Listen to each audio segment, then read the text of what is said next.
Hello, welcome to the channel. I'm Doruk, and this is a reaction to the Half-Life 2 20th anniversary documentary made by Valve. I think they released it last year. If you're new to the channel, I've been playing through all the Half-Life games. I've really enjoyed them. They've been fantastic. And I just finished up reacting to the Half-Life documentary because it was something that was requested by a lot of viewers. So here we are. You guys have said that this second documentary is like really good. So I'm quite excited. We might split it up into 2 episodes. Maybe I'll just make it one big episode. I'm probably going to be recording over a couple days though. I'm too Zoomer coded now, guys. I can't sit down and watch a 2-hour documentary in one sitting. So we'll see, but I'm excited. Let's get started.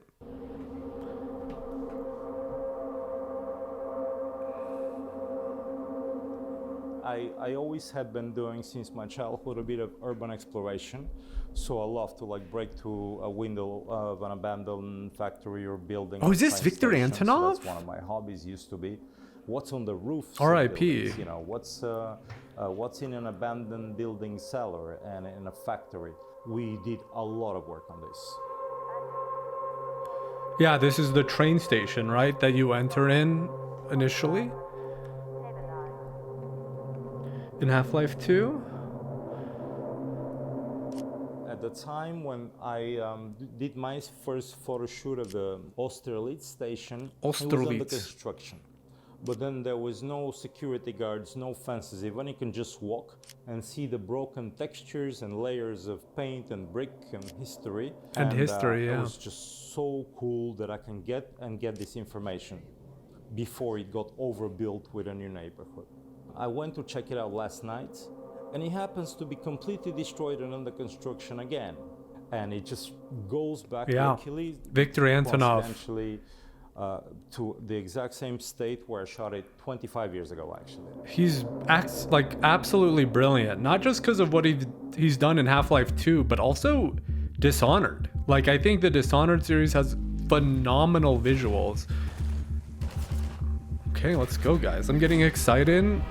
We got some music playing. They're kind of building up for this documentary. This is the hype documentary, guys.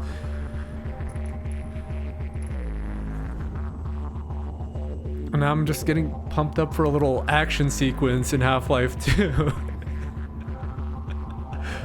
Oh man, when's the 3rd game coming out, guys? Come on.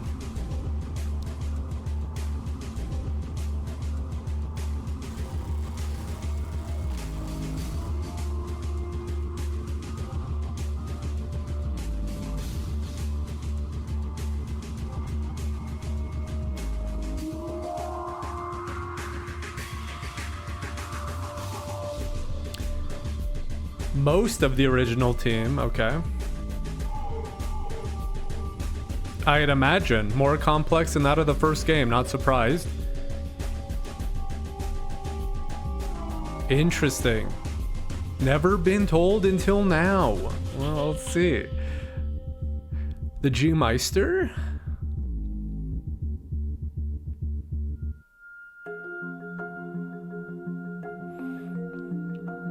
Raising the bar.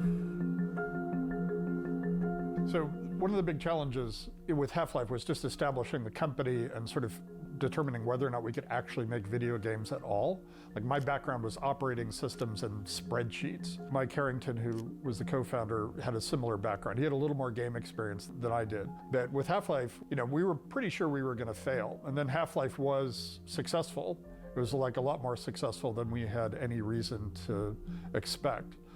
And now we had to follow it up, right? We didn't want to have a sophomore slump. We didn't want to be a one and done kind of company. So now we had the terrifying obligation to our customers and to our fans to terrifying obligation. Skills, our technology all needed to level up for the second game.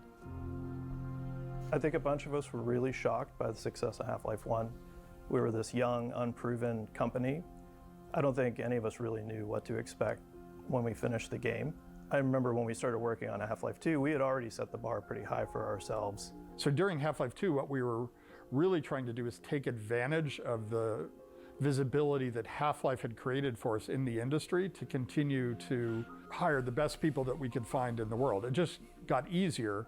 The bar didn't get any lower, but the fact that we had, it went from, hey, this weird dude who worked on operating systems wants to convince you he can run a game company, to, oh, Half-Life won a bunch of awards, and now they're working on a sequel. Yeah, so they have like a lot more hiring power in a way.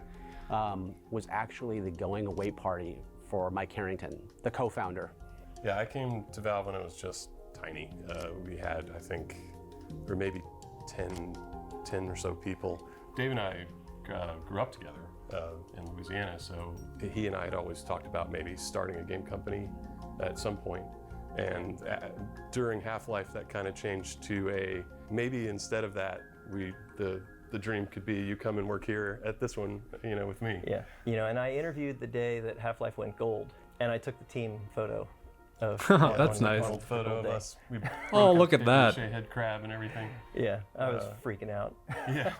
I was actually working on a video game concept in high school, and I was seeking a mentor, and I got in touch with Mark Laidlaw at Valve. I guess it was the right time and right place, and quite a bit of luck, and I ended up getting an internship that way. That's I was awesome. 17 at the time. So you've got a whole imagine that internship into like one of the best companies in the like gaming industry. And then we just started over. Like we rebuilt the tools and we rebuilt the engine. So we had this long period of time where we could sort of take our time on design. And so we spent a lot of time working on story and just trying to figure out how to make this thing bigger, like somehow more epic. And those discussions eventually led to this idea that, so in Half-Life 1, you open this portal, some strange rift to another dimension. And we thought, well, what if that broadcasts this signal to the universe that's like, oh, there's this planet there, it's free air and water. And so then we sort of came up with this idea of, well, there's this mega organization that's resource starved, and they're just gonna come and take it if they can.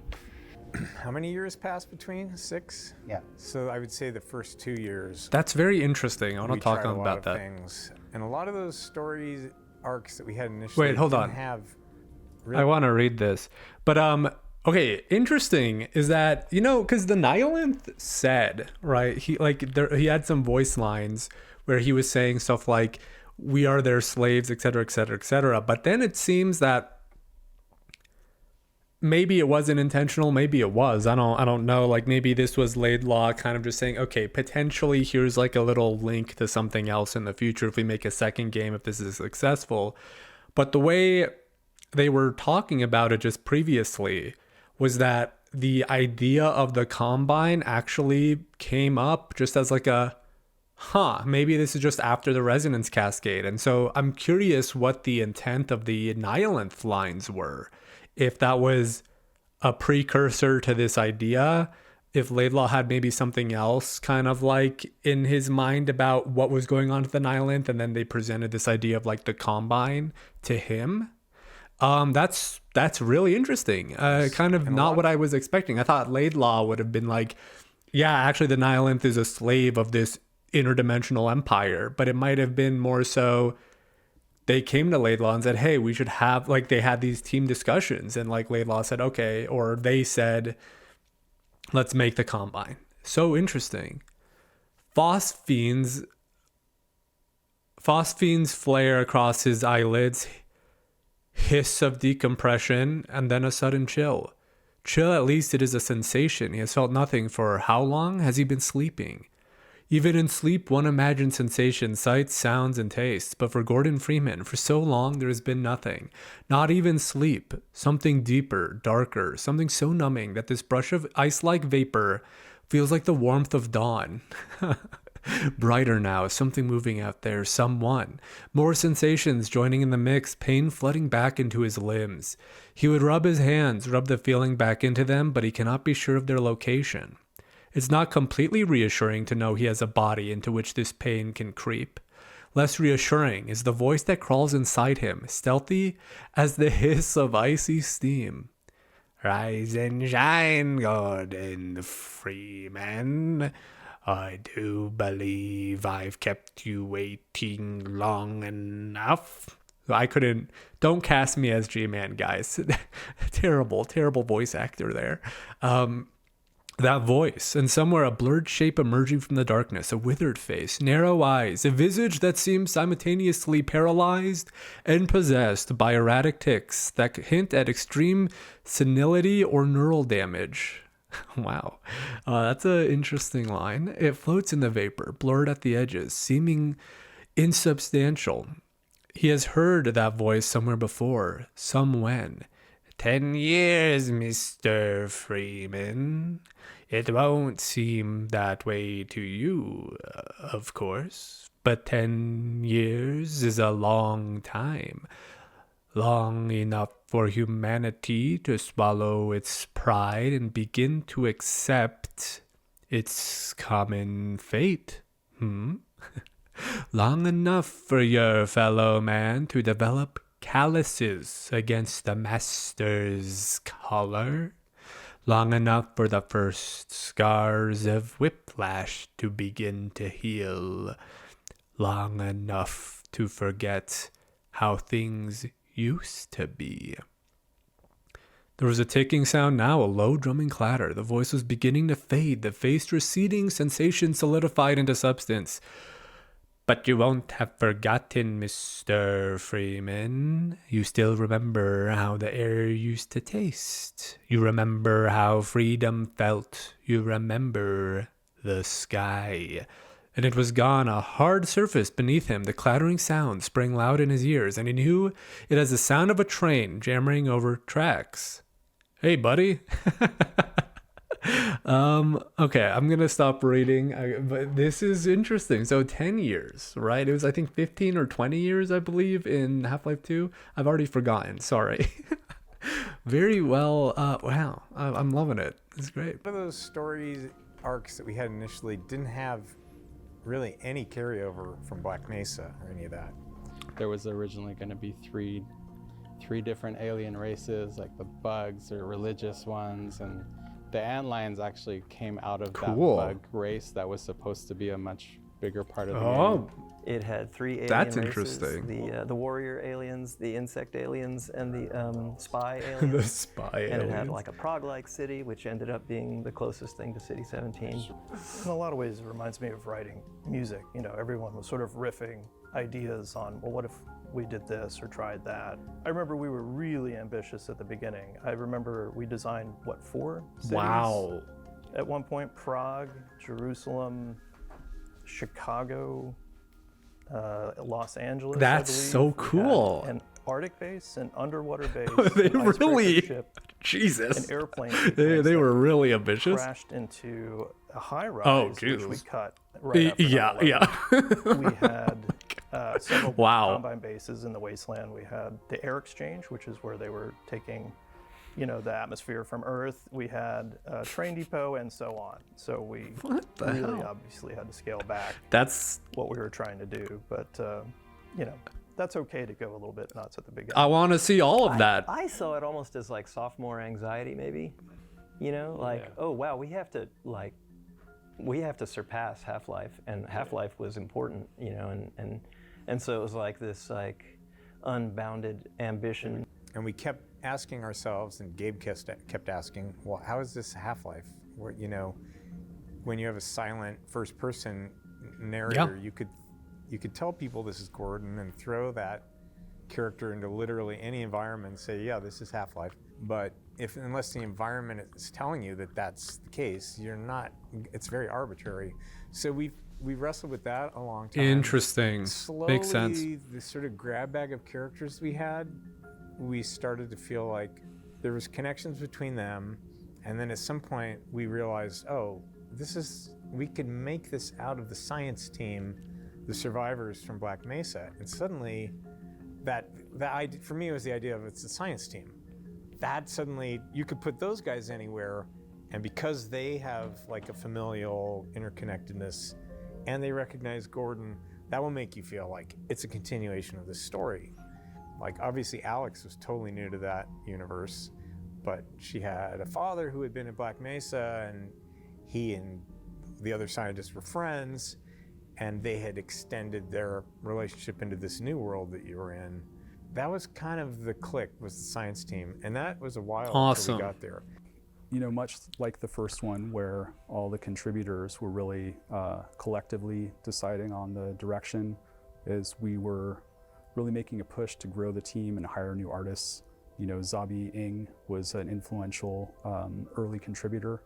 I think, you know, he and I were doing character designs for Gordon and for Alex and for some of the antagonist Combine characters. At the time, I was looking at a lot of, I mean, really the helmets, which I think are kind of one of their defining features. Definitely. Was based off some gas masks from Europe that I had seen in some reference. I remember doing early concepts of the new HEV suit, like what's Gordon gonna be now? And I had kind of just started, and so I was like, I'm gonna make this my own. It looked, I guess, kind of like the still suits in Dune, but black and a lot more belt buckles and latex. Ooh. And Gabe was just kind of like, what's I don't this? like that. It's Gordon. I was just like really proud and excited. It's like, why is it not orange? You know, it's like, or something to that effect. Yeah, I don't like that design. I'm not gonna lie. Giving up this iconic part. Yeah, of the keep it the character. same. Yeah, people love that. So what are you doing? And it's like, you know, I was like, yeah, I guess he's right. So we kind of went back to the drawing board. I love it. Ended up with what shipped. That's, dude, I love this. It's interesting. So many creatures that we tried and abandoned. You know, Whoa, not because look they at were that. bad, because we had better things to pursue. You know, more like there were the sack ticks, the cremator, the crab synth, the stalkers like as the stalkers an enemy. we had a little bit in the game. Yeah, right? we shipped the stalkers, but not as an adversary that you fought. Yeah, there was definitely an evolution of how biological versus how synthetic a lot of the creatures in Half-Life 2 were. And I was always hoping to get to a space where it was ambiguous, you know, where you couldn't quite tell if this was created or if it had grown or if it was natural or synthetic. There was some synths. Dude, that looks never sick. shipped. Actually, we did ship them. They were at the end of the game when you're going through the Citadel. I had designed these synths that no animator could figure out how to actually move because they weren't built to move. And much like some of the environments that we've seen, you know, released in the leak that were very dark, some of the early Half-Life stuff was also very dark. But at the time, video games were very dark. In the interim, before we hired Fletcher, and before Victor was there, because it was the old environments, right? I don't remember how it came about that they built this level, but the idea was there was some looting going on. And the idea was you're in this little alley and you see a citizen, you hear a voice saying, TV! Bring TV! Like they just got into the TV store and there's the citizens and the cops are fighting, and you see a citizen run past you holding a TV set, and he goes, get one, get a TV, get yourself a TV. And then he runs off down the thing and you go in another courtyard and there's a cop with a nightstick and a citizen, and they're like having a fist fight. And it's interesting because the NPCs are negotiating their bounding boxes, and there's some animation like how difficult it is to contact. We captured everything. We took pictures of whiteboard design sessions. Jesus. There were really crude drawings and ideas. I like the guy in the Some of left stuff corner. From the very beginning made it all the way to the end. You know, Ravenholm, antlions, dog, Kleiner's pet head crab, and you know, those things were just so fun in the moment that how could they not survive, right? The other thing that Who doesn't love Lamar? I remember we started making the world really dystopian, really dark at the beginning, and some of the Wow, concept it's art like very shows that Blade Runner. We didn't think players would enjoy spending 20 to 40 hours in such a dark and a kind of oppressive. Honestly, setting. there's an So argument the game lightened up considerably against over that. time, but, I think you know, still maintained the feeling of a security state. So I was trying to like get all these cool ideas that the team had already when I arrived and streamline. Wow, this is so fascinating. Instantly, I think we were friends with Mark Laidlaw. We had a common sort of vision and fantasy to create a Orwell-like city. And then slowly, you know, I brought context behind that. The idea that we can place this in an anonymous Central Eastern European city, which is a perfect setting because, you know, in these countries there were so many waves of invasions. You know, we had the Ottoman Empire, we had the Russians, and now why not the aliens? Why not the aliens? The first maps I remember working on was called test room standards. On Half-Life, every level designer kind of had their own idea of how big stairs were, or how big steps were going to be, or how big a button was. Make sure we had some consistency. Another thing that was sort of important was... I'm going to pause here real quick. Dude, this is so cool. And I think something that really is fascinating to me is... Yeah, I think you guys mentioned it a few times in comments. I typically didn't read too far into a lot of the comments during the Half-Life 2 playthrough because I think people started getting pretty spoilery with stuff. So I like kind of didn't pay too much attention to a lot of the comments. But I think there was that, like, people did mention like it used to be a lot darker, right? And I kind of think when I was playing through the game, I was like, yeah, I actually like the idea that we kind of got some open sky. We got to see kind of like everything in a bright setting until we get to Ravenholm or something, right? But looking at those visuals, like that Blade Runner-esque almost, like that dystopian, everything's dark, it's smog is covering the sky almost. I'm curious how that would have played nowadays. Because like to me, I feel like that kind of like oppressive atmosphere felt very natural. Like for example, in Ravenholm. So I think seeing that in a Half-Life game, like as the majority of the content, I don't know if it would have been too much. Maybe it would have been. I'm not sure. I'm sure they had playtesters that were just like, no, it's too dreary. It's too dark. I think maybe things have gotten things have become more comfortable being like darker and darker maybe in 2025. I'm not sure. But what a fascinating kind of like perspective on what that game could have been. And especially if they just, imagine if they just had all the ideas they wanted to do, like come to fruition. We're going to different cities. We're seeing different things, like all kinds of different animals as opposed to like 3 or 4. There's so much that I think really fits into the world building that, yeah, again, they said they didn't cut it because it was bad. They just cut it because they couldn't fit it in compared to something else. So imagine if they had all that time to fit everything they wanted to in. Like that would be incredible. It's like so interesting. Trips and going to do research. Because I think a lot of the level designers on Half-Life 1, just were building very abstractly. And so we wanted to have some more grounding in reality and have more realistic proportions. And also just get textures were going from hand painted to more photographic. And so we would go out and collect a lot of the pictures for those textures to start building for our new library. I joined Half-Life 2 probably a year after it had started. I know that it was at least a year because I was put on Borealis, which was like everybody else had disowned. Okay, interesting. Like, oh, well, I guess this is now your problem. So I started on Borealis, and of course I failed at that too. Yeah, we never saw it. Yeah, so I came in having had experience doing game AI. I was at Looking Glass Studios. Probably the biggest thing I did there was lead program on Thief, the Dark Project, did the AI for that too. And actually my first thing is they handed Borealis to me to do after I'd finished? To do the AI for the guy that you're supposed to walk through the Borealis ship with. There was a bunch of work put into it. We even went on an icebreaker ship to get reference. As soon as we started to put it together, we realized how unbelievably tight the space was, and you could never make any kind of really interesting combat in it. So it just withered on the vine right there. I mean, when I started, there was that document that Interesting. was the tech wish list.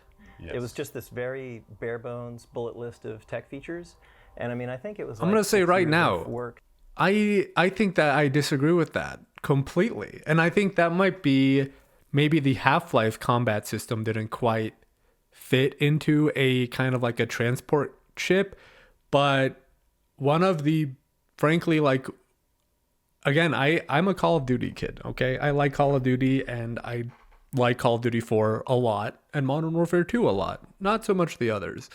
But in Call of Duty 4, the first mission is in a transport container ship, and it is phenomenal and it's really well done.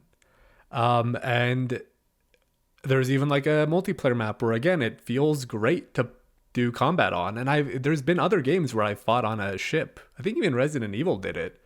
I'm very surprised they couldn't find a way to have good combat. That's really surprising to me, honestly, because I feel like maybe with the context of the Half-Life combat system, because enemies can be very bullet spongy, it feels a little bit like routine, or I mean, maybe not routine, but like kind of tedious, I guess, because you're just going to be running through hallways and stuff. But you even have like the open sections of these. Interesting. I guess it's an icebreaker ship, so it's a bit different than like a transport container ship kind of thing that has like all these containers, right? So I'm not sure. Anyway, that is really surprising to me. To build that tech list and then realize it into a product and leverage all the implications of it, you know? So this was a main feature that the light felt very, very realistic and intuitive because of the source engine and the lighting in Half-Life 2 was phenomenal. Engineers. Like the presentation was so good. Fan about photography and getting the lighting right. Yeah. The math that we were using was wrong. And not only that, the math that everybody was using was wrong. And then as I started to correct it, and I realized just how bad it was, and then I fixed it, and suddenly everything looked great. I had to go tell the hardware guys, the people who made hardware accelerators, that fundamentally the math was wrong on their cards. What? That took about 2.5 years. I could not That's convince the insane. guys. Finally, we hired Gary McTaggart and Charlie Brown. Charlie Brown? And those guys had enough pull and enough. I have a fine arts major. Nobody's going to listen to me. Charlie and I met at college at the University Okay, of sorry, we got to Florida. pause again. That is insane that the guy is just going to like video card developers and saying, hey, by the way, like the fundamental code that you're using for hardware acceleration is wrong. That's insane. Like, that's like, I'm trying to think of like a good comparison, right? It's like if some random dude, again, like some random dude working at a company, or like let's say some random artist goes to like the most prestigious fine arts university of all time where like they have the best painters, and you say, hey, by the way, like your brushes were made poorly. Like we can, like these brushes are actually, they look way better if you use these. Yeah, okay. I'm just terrible at making an analogy here, but that's just fucking mind blowing to me. That's crazy. We were both getting computer science degrees. Yes. I ended up dropping out to go work at 3DFX as employee 11 there. And then I think, Charlie, you actually graduated, didn't you? I graduated and then followed you, and I was 17 there. Yeah. I was 17 there. There were three kind of principles. One was to make something that was immersive, visually really rich and appealing, something more like you would see in a film, and the art direction and the technology to make that happen. Second one was to have characters that you cared about, so basically that could react, emote, that mattered in the world instead of just being signposts. Third was to have a responsive environment with physics that mattered. I think that I, maybe more than other people, realized just how big of a task we were setting for ourselves. So I was a little bit daunted by that. We felt the pressure from Gabe actually to double down and make something even grander than Half-Life 1. Therein lies the sort of a little bit of the trap of Half-Life 2's development story, which went from being a pretty quick, like, let's figure out how to do this, to like a 6-year, slog. Yeah, and it was like, 6-7 days a week, 10 to 14 hours a day. Yeah, we're gonna cut your feature. Sorry, it's just not worth it. So I ended up being really the point person working with that's the gotta be FBI. brutal. I remember coming in that morning and figuring it out, and it just felt like someone had just punched me in the gut. What's his FBI. name? Like, can we still keep working on the game? Like, is Hold someone on. just gonna? Sorry, did I replace misunderstand Half-Life? that? So I ended up being really the point person working with the FBI. I remember coming in that morning and figuring it out, and it just felt like someone had just punched me in the gut. What's this mean? Like, can we still keep working on the game? Like, is someone just gonna release the whole game tomorrow? I definitely was not shielded from that. You know, I remember one conversation with Gabe, which is like, he was like, so how fucked are you? Yeah, we're kind of screwed. Wow. The company was pretty close to going bankrupt. I was pretty close to going personally bankrupt. Jesus. Like, there was no money left. I can't think of another case when that happened. Yeah, a real bullshit move.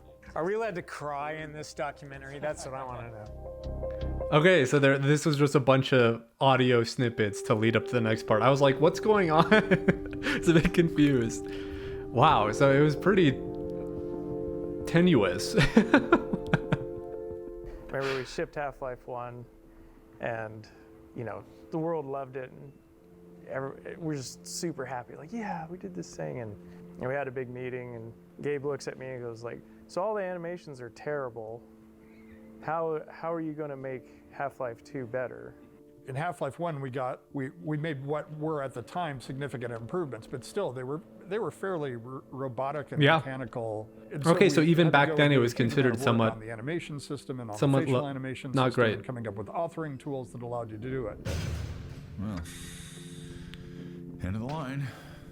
Yeah, I mean, the improvements like night and day, right? Level designer design, like figuring out how to build atmosphere.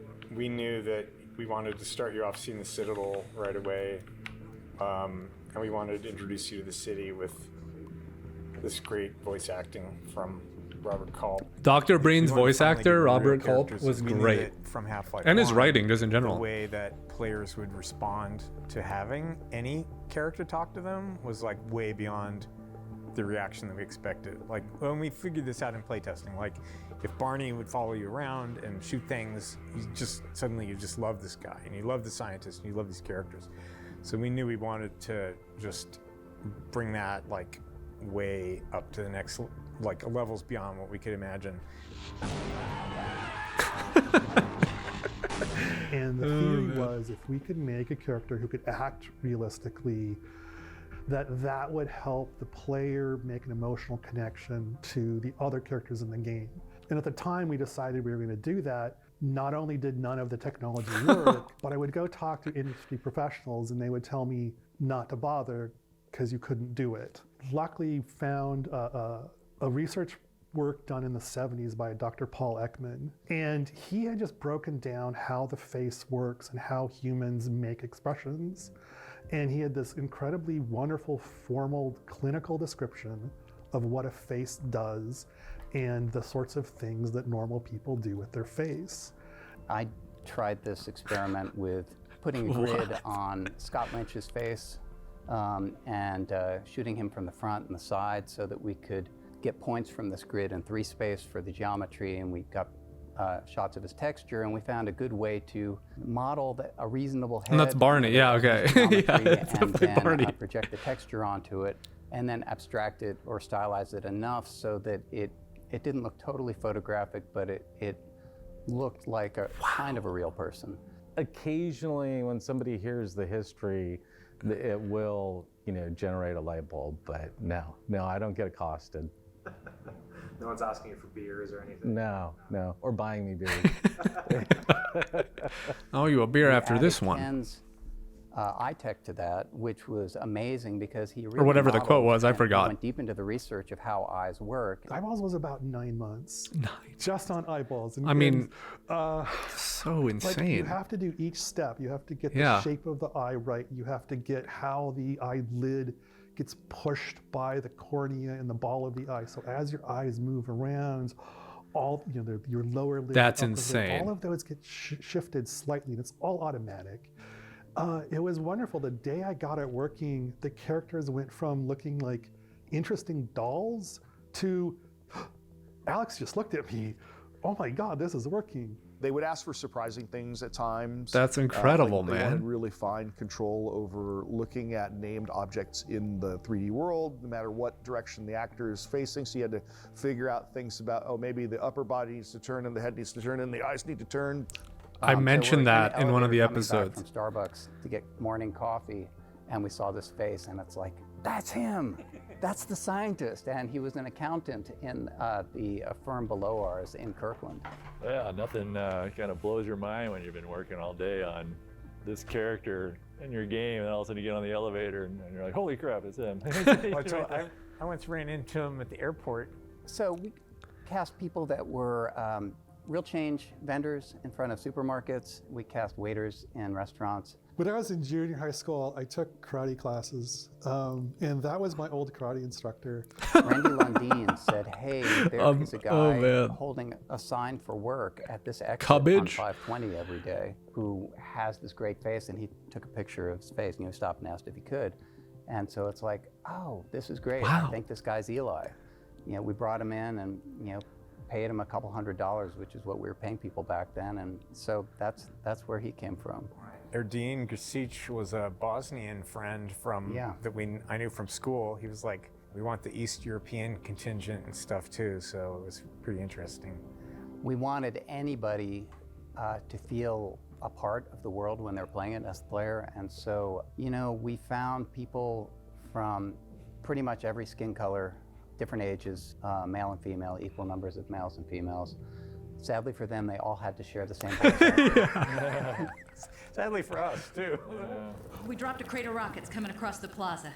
We hoped for one more fighter to help storm that barricade. We never dreamed it would be you. I mean, Kleiner's Lab was the first prototype. Dude, sorry, I'm just blown away. I'm just blown away that how much work, 9 months just for the eyeballs, right? And I was talking about, you know, how insane, like, you know, I think nowadays, right, we look at the facial animations and we'll be like, they're good, but like, come on, like compared to like, you know, cutting edge right now, like if you look at Uncharted 4 or something, it's incredible, right? But for 2004 and no one else had done anything like that, the faces are so expressive. The eyeballs, you know, just the way the eyes move are fantastic. The facial expressions, you know, having it being like mapped out by a grid, them essentially going through this research paper that's kind of like saying, okay, this is what your face does, our people's faces work kind of and like move, is so, it's just like, it's really interesting to see like the brilliance, right? I know this sounds a little bit gratuitous. I feel like I'm not really being hyperbolic here. Like I think it is like really genius, like how deep they're going into this. And I'm not going to say other game developers don't do this. There's a lot of genius that goes behind the scenes when someone makes a game. But seeing it like at the technical forefront, right? Because everyone, again, told me like the physics engine was one of like, you know, transformational, one of a kind, like no one else had seen anything like it. And I can really see how much work they had to put into that to actually get to that stage. Like we haven't even been talking about the physics, but the fact that they're like, we're rewriting how lighting works. We're kind of redefining how people's faces works because previously people said it couldn't be done. Even again, I mentioned, I think it was Judith when we first reach like the rebel like base, and you can see she's talking to you, but like she turns her body to face you partially, like while she's still moving backwards or talking. And just the fact that that kind of animation, where not only is she constantly tracking you like she's talking to a real person, but her body is moving like someone that is wanting to move to a location but still having like a friendly conversation. It's so phenomenal. Really fantastic. Like again, we're gonna go for like, this is gonna be like a 3-hour video because I'm gonna be talking so much about this. It's so interesting.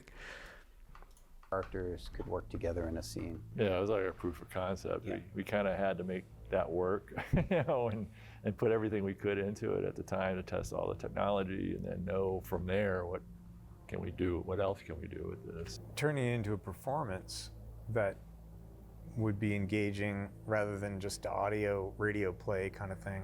Yeah, I mean, that was the point where that scene was where it all started to come together, all our theories and hopes for what the experience might be. And it all went completely smoothly out of the box. It was amazing. Yeah, the most difficult technical aspects are really kind of boring.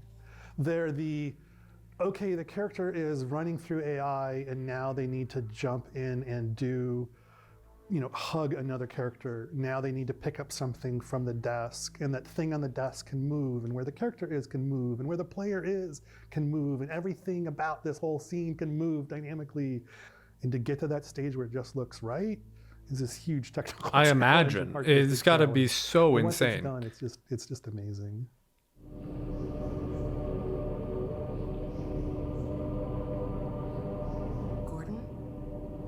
and snap out of it. You're staring at me again.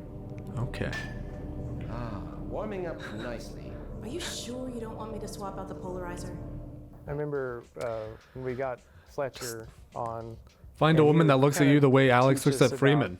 How they did things at Disney, and they would bring in acting coaches for the animators. What does sarcasm look like? Certain expressions, and there's a timing to those expressions. And when you have a scene with multiple characters, it's not always the person talking that's doing the acting, right? Everybody's acting.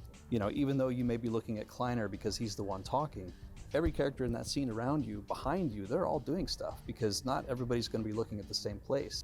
Yeah, I remember even just like when Alex teleports and then you see her show up on the screen, right? Oh, that was and she's incredible.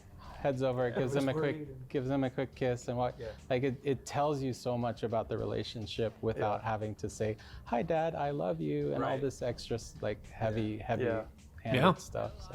Jake was a random demo reel that was sent in. That was incredible. Jake was incredible. Jake was incredible. Like, miss that guy. One of a kind. Yeah, miss that guy. Amazing technical animator. Yeah, I mean, Jake was one of those guys that, you know, whatever needed to be done, he would figure it out and just make it happen, you know. It'll just get done correctly. I think also the context of when all this was taking place, like the problems that he was helping solve were just things that weren't being done. Even something as simple as passing someone an object between two characters sounds super simple, but actually really complex, especially back then. Yeah. And so he really helped push, like, how do we even do this in collaboration with the programmers? Zabi wanted to do a goo thing, so I worked on the shader for that. I did the stuff for rendering that and all the little monitors everywhere that showed other scenes. Did the refraction shaders and the supporting code for that. The shaders didn't really have conditionals or loops or anything like that, so we would unroll it all and compile a bazillion shaders. It got to the point where it was so many shaders and it took so long to compile that we, I think Mike DeSalt implemented distributed building system. Everyone's machine in the company was running something that could sit there and compile shaders all the time, or do lighting for the levels or whatever. It's all like any opportunity to kind of add to the visual storytelling, I think was... Yeah, and I think we hid the first G-Man sighting there. He was one, that's right, he was one of the monitor. Yeah. It would flip to him, yeah. And then he'd just walk out of frame. The moment where you see him makes you realize there must be a lot of moments where you didn't know he was watching you. He's not Big Brother. That doesn't make sense to me that he would be a Big Brother, because that's sort of industrial and bureaucratic. And this is much more intimate. Oh, He's interesting. Over your shoulder, watching, waiting for the moment to speak. What a great voice acting. That's where I think he What a great voice. lives. See, I always thought of him as bureaucratic. I am G-Man. I am also Barney. And, you know, Barney's not, he's not that far. He sounds like Barney. You know, G. Gordon, like, he's not that far from where I live. Yeah. You know, he's so fallible and you know, he's always tripping over himself, and that he's just such a good guy, you know. Not necessarily the most capable, but Dude, we love Barney. Just really there. Absolute lad. Get that thing away from me. Here, my pet. Hop up. I think early on I had a sense that G-Man knew a lot and was taking care of a lot that we didn't quite understand, was kind of enjoying fucking with people and massaging reality in a way that he had a unique capacity to do. There were also aspects to him that I knew pretty early on, like his relationship to time is very different than you or I would think. In my mind, he could literally be in two places at once, and so sometimes there was a kind of an implied hitch in his timing. Wow. Or he's experiencing 2 or 3 different moments at once, and that might be funny for a reason that you don't know, because you're only in one time with him at a moment. The right man in the wrong. Dude, what? I can't believe that's what he's thinking about when he's like voice acting a character. He's like, he's created this whole backstory for G-Man that I assume Laidlaw didn't even have or anything. The idea that he's like, oh, he's at two places at once, and that's why there's that hitch. That's so cool. What a cool, like, thought. Place can make all the difference in the world. I think as we realized how well she worked, coming out of stuff like the Kleiner's Lab experience, we started looking for more and more ways to include her in stuff. And of course, she really came to life when we found Merle Dandridge. Yeah. We could feel her already as a partner in creating this character, I think, coming out of that. She's just got a creative relationship with this character, and she's going to bring a lot to it. I feel like she was really able to bring a warmth and humor Yeah. into her deliveries, too, that other people, it was more like Soldier in a Game a little bit. I mean, It never she did felt this great forced, job right? of It felt very bringing, natural. Like, a character warmth into it. For sure. And now we're sitting ducks unless we can get this thing running. Come on, Dr. Kleiner, is it gonna work or not?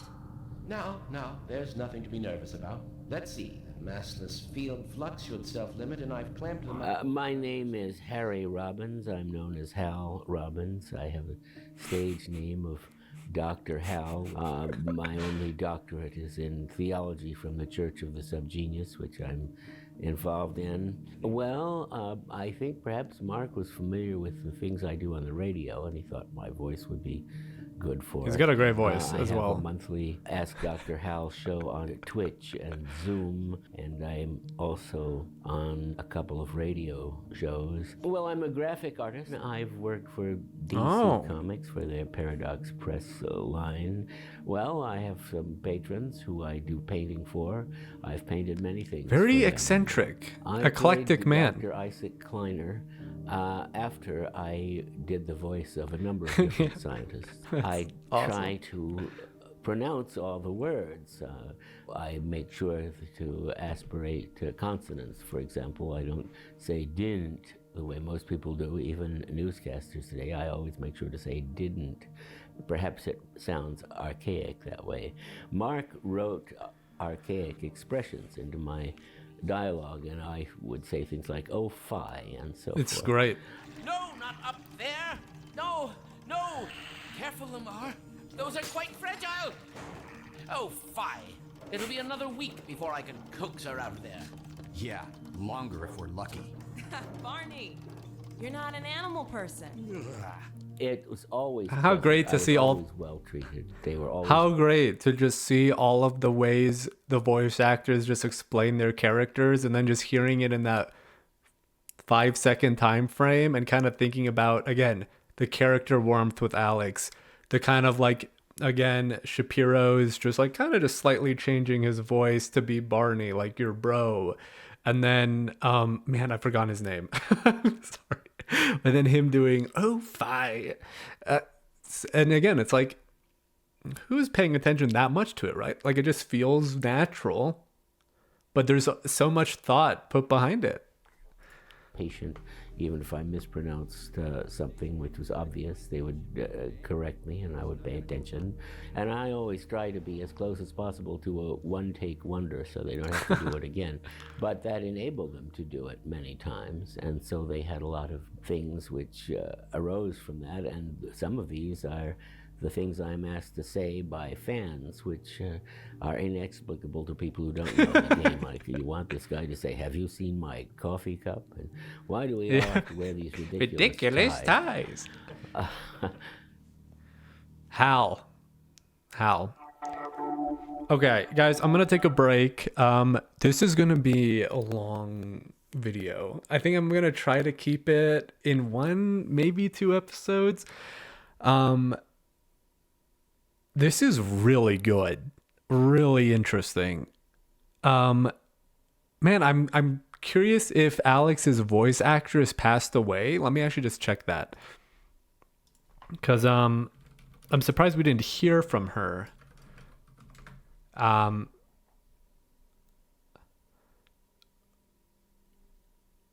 So she didn't do. She wasn't in Half-Life Alex. It was a different voice actress. Is Merle Dandridge still alive? It seems so. Oh, she's from Okinawa, Japan. She just wasn't available, I assume, for the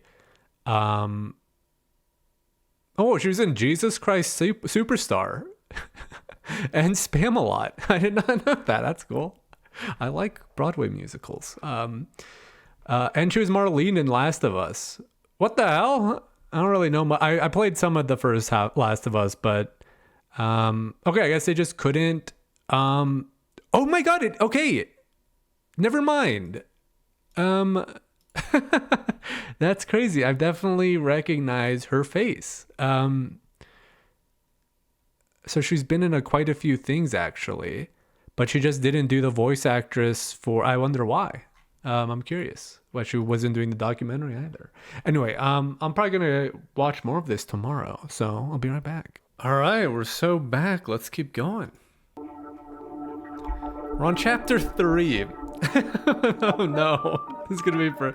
So in the same way that we thought it was important in Half-Life 1 that when you shot a wall, that we put decals on the wall to indicate that you shot it. We wanted to say, okay, what happens when you throw a grenade at a bunch of boxes, right? The world itself needed to be more reactive to everything you did. We used third-party code, but Jay Staley was the one who really wrote the wrapper on that integrated it. And physics was even early in the project was pretty successful. Right? Once we got over the initial thing of like things falling over, and we started adding breakable objects, things you could script in Hammer.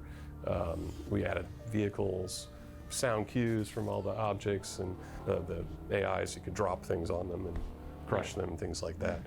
Wait, hold on. Sorry, we gotta go back a second. Was that Eli? What is Eli doing? What's he doing up there? Is that like the little photo on the dashboard? That's so funny. Crush them, things like that. All of those behaviors, once we got just a few of those things in, that was really fertile. For everyone who worked on Half-Life 2, masses got broken down into a set of scales that I assume someone's already talked about. No? Okay. Well, you say. So yeah. All right. So the question is whether it's bigger than a bread box or smaller than a space station. Yeah. Right? Like that's when you went to debug something and the text says, oh, this thing weighs as much as a racehorse. Yeah. You knew it was more than a bread box. You're like, well, but not as much as a space station. I think so, but I don't know in the scale if it's closer to this or closer to that. Yeah, refrigerator. Refrigerator. This all came from, at some point, I think it was David Spira. Yeah. So you could look at any entity in the game. Oh, the hardest part of the game for me, this section. One of the most important things to get right in every object in the game that was physically simulated was its mass, because that dictated an enormous amount of things, like the amount of force it would Makes sense. apply to something else when it hit them, and amount of force, its response when it's hit by something else. All that stuff. Had to get it right. But of course, like mass is just a number. Like, what does this mean to anyone? And so I think it was David Spira who found online some list of masses and objects, and he just brought that into the game so that when you looked at an object, it'd say like 100 bracket racehorse or something. And so over time, like, you all just got that locked in, and because it was like a logarithmic scale, it went from things like bread box, paint can or something, up to like space station. That's awesome. The moon. The moon. What do we do with this? At this point, it's just keyframe at that point. Yeah, so there would be many like conversations where we'd say, so I don't know, do you think that's more like a racehorse or the space station?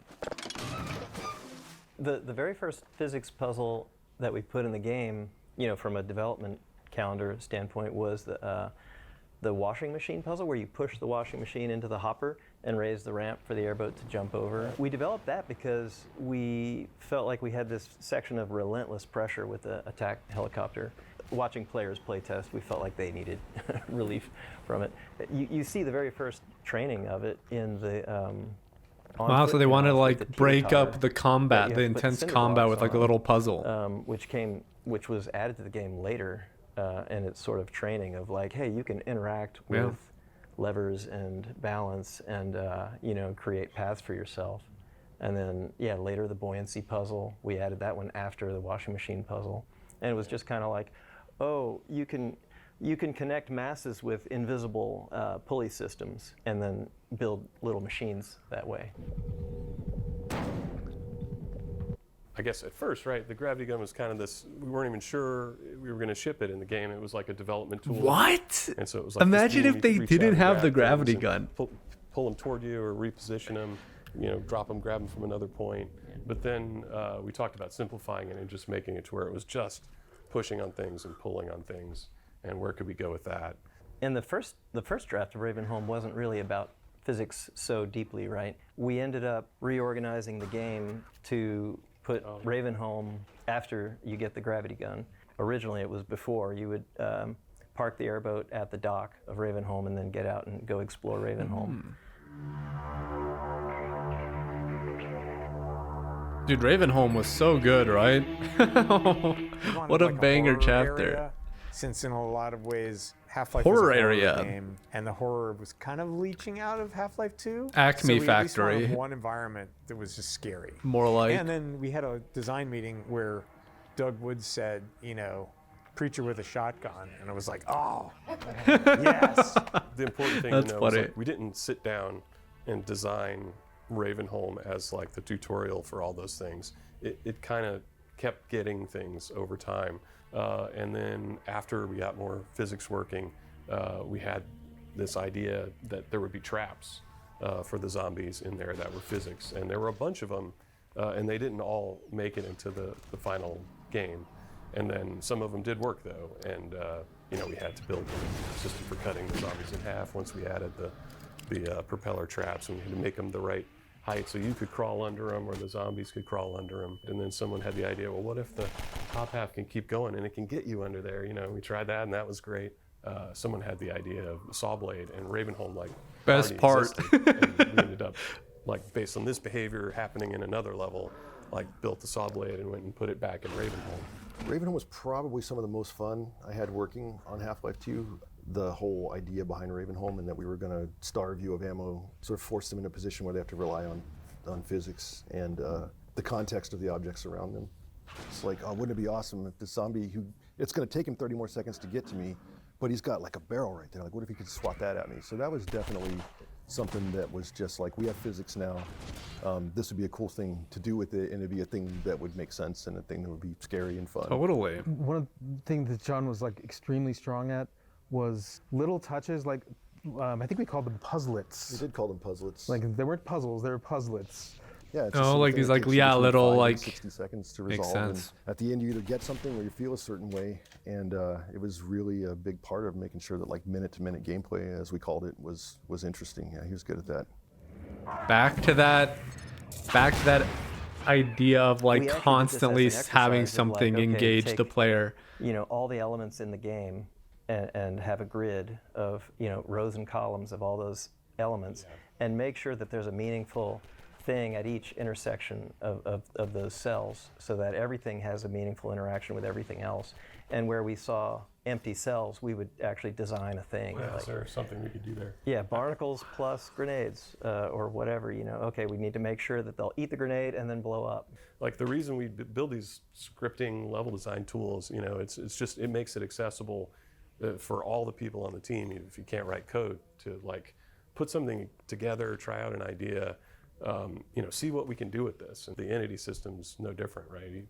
A lot of things the level designers just want to I have this idea for something. Give me a second. Let me go back. I'm trying not to pause too much because I was editing the first chunk of this, and it was I was pausing a little bit too much even for myself. But hold on.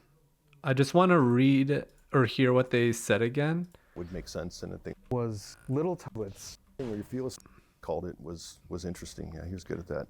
So they set up a system of a grid, right? A grid system. I just want to hear that again. We did this as an exercise of okay, take all the elements in the game and have a grid of rows and columns of all those elements, and make sure that there's a meaningful thing at each intersection of those cells, so that. That's so fascinating. So I was, for the initial, when I first heard that, my initial thought was oh, we made we have the map, right? We have the complete level, and now let's put impose a grid on that map, and each square is it's the 5-second rule or something. It'll take a player 5 seconds of movement to get from this square to another square, and so every square there needs to be something for the player. That's how I interpreted it, but they're actually doing it differently in terms of here's an element of the game. So yeah, here's a barnacle and here's a grenade. So if they interact, what's supposed to happen? if here's a head crab and a saw blade, that's super interesting. So they make sure that essentially every element in the game has a known coded interaction. And even if someone doesn't know how to code, they can be like, hey, again, we're doing this as a team exercise. I think it would be really cool if Combine throw a grenade and I can throw it back or something, you know, like I guess it would be like Combine gravity gun, and it'd be like you can throw back a grenade or something. Like that's such a fascinating little exercise that they kind of devised for themselves. I like that. Okay, we need to make sure that If I'm interpreting it that if I understand that whatever, correctly. You know, okay, we need to make sure that they'll eat the grenade. Yeah, and eat the grenade and Like, then the blow reason up. we I build don't these think we even scripting level design tools. You know, I mean, it's that's it makes it amazing. accessible for all the people on the team, even if you can't write code, to like put something together, try out an idea, you know, see what we can do with this. And the entity system is no different, right? A lot of things the level designers just want to like have this idea for something that could happen. Is that fun? Look to your own salvation. Really, the benefits of working with a smaller team is you can have these kinds of conversations where people aren't like segregated in their own departments, right? At that time.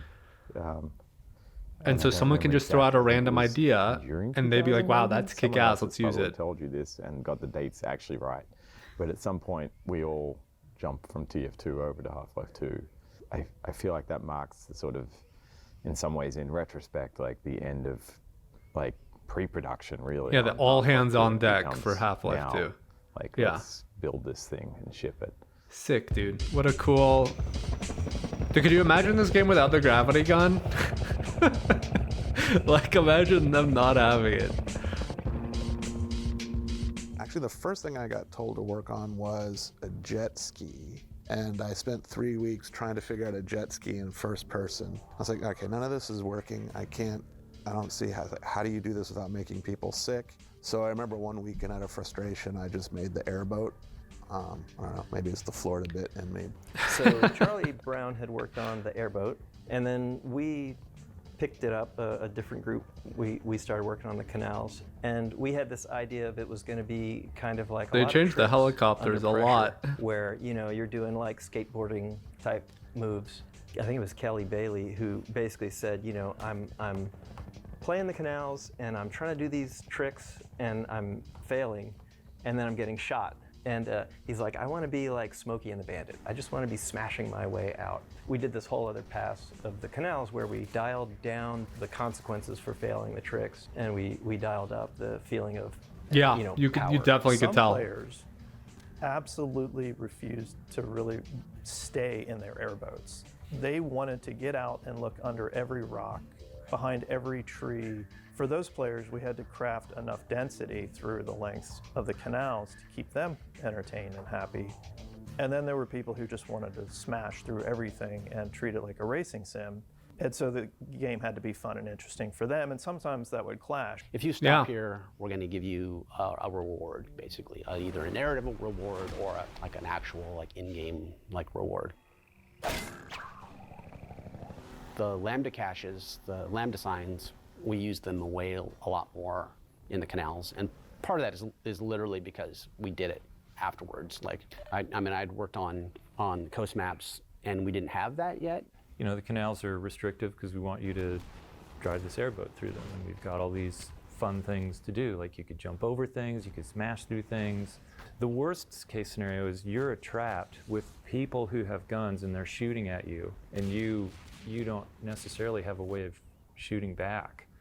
So, you know, that led to, well, we need to add a weapon to the where the Vortigaunt just glues a gun on it. The helicopter was such a persistent pain in your ass that we really wanted to put a bow on that whole experience and give you some vindication. Some, I like that, yeah. Where you get to now hunt the helicopter. So as soon as we attach it, one thing we really intentionally did is you start to drive down the tunnel and the helicopter pops down in your face and it's blocking you, and you have no choice but to just shoot it if you want it to go away, and then you see it flee.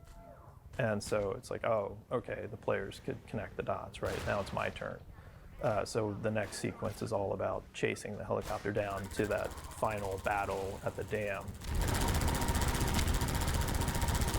I remember we worked pretty intentionally to make it the ultimate showdown between you and the helicopter. And some of it was by accident. I remember Brian Jacobson, who did a lot of the code for that. At one point, it accidentally did this thing where it just spit out a ton of bombs. And we're like, that is awesome. Yeah, a lot of you guys mentioned that in the comments for that You know, video. We tried to make it as fucking clown car of a action-intensive helicopter. as we could within reason, right? That's so funny. That battle was actually, in a way, we designed it to be a final exam. We unraveled those elements into the levels beforehand, right? You learned how to dodge bombs, you learned how to shoot at it, and you learned how to shoot while driving. And then we throw those things together at you with a little bit of a twist. Canals was sort of like a crucible because a lot of good things came out of it because it was such a difficult design problem. The easy thing to do is to make a punishing design where you just say you can't go here and we're going to shoot you and force you to fail and fail and fail until you get to see the next part of the game. It's much harder to create something where the player feels there's an evolution, they have some power and some agency, so that their skill is being rewarded and they can be creative in that restrictive environment. Wow.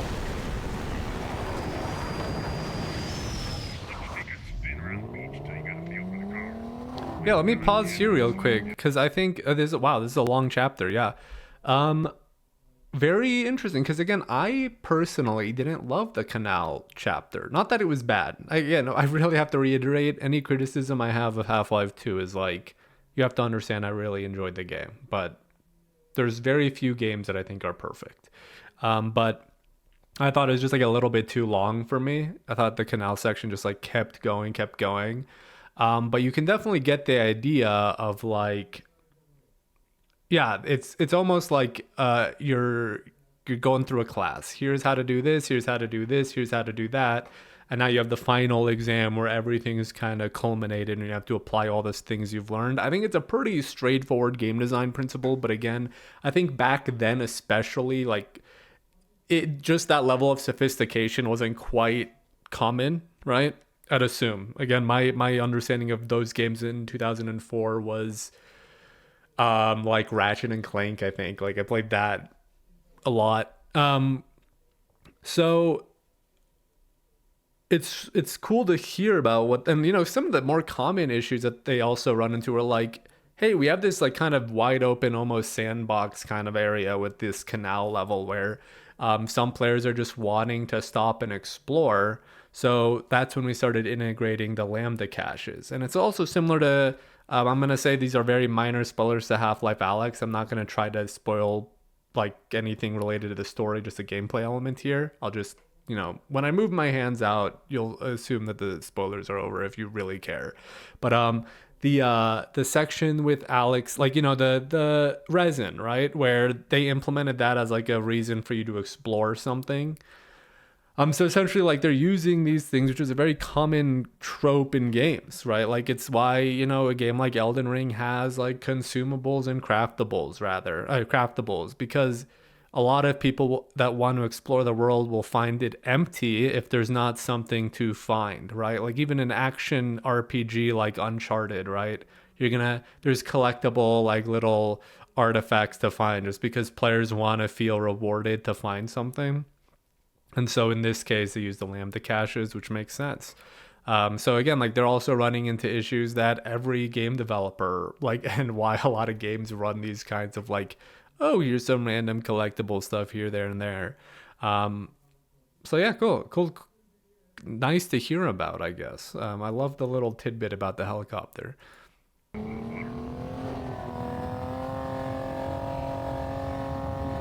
So basically had a whole car engine down to through transmission, down into gearing and differentials and turning the tires. But then it turned out like, oh, we can really only go 15, 20 miles an hour.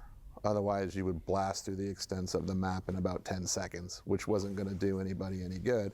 People made jumps, they made all these things. Nothing was working. So I was like, oh, you must be doing a jump. I'm just going to turn off gravity on the car for a little while and let it just go and then gradually ramp it back in so that it actually felt like you were jumping. It was interesting how, like, the dynamics interesting. Of the so much about you just turn off the gravity. The perceived experience versus how it actually perceived like, versus how it performed. Sounds like yeah, it's going faster than it is. So Yes, Jay and I worked definitely. really hard on these engine sounds and this fake transmission and doing all this stuff. But you're really going like No, 30 I miles an definitely hour, felt maybe. that. So I'm it's not like gonna someone lie. just driving around in first gear.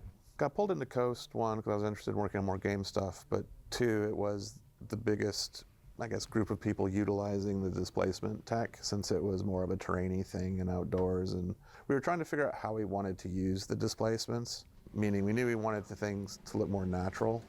There was a lot more geometry in those maps than our previous ones, given just displacements in general.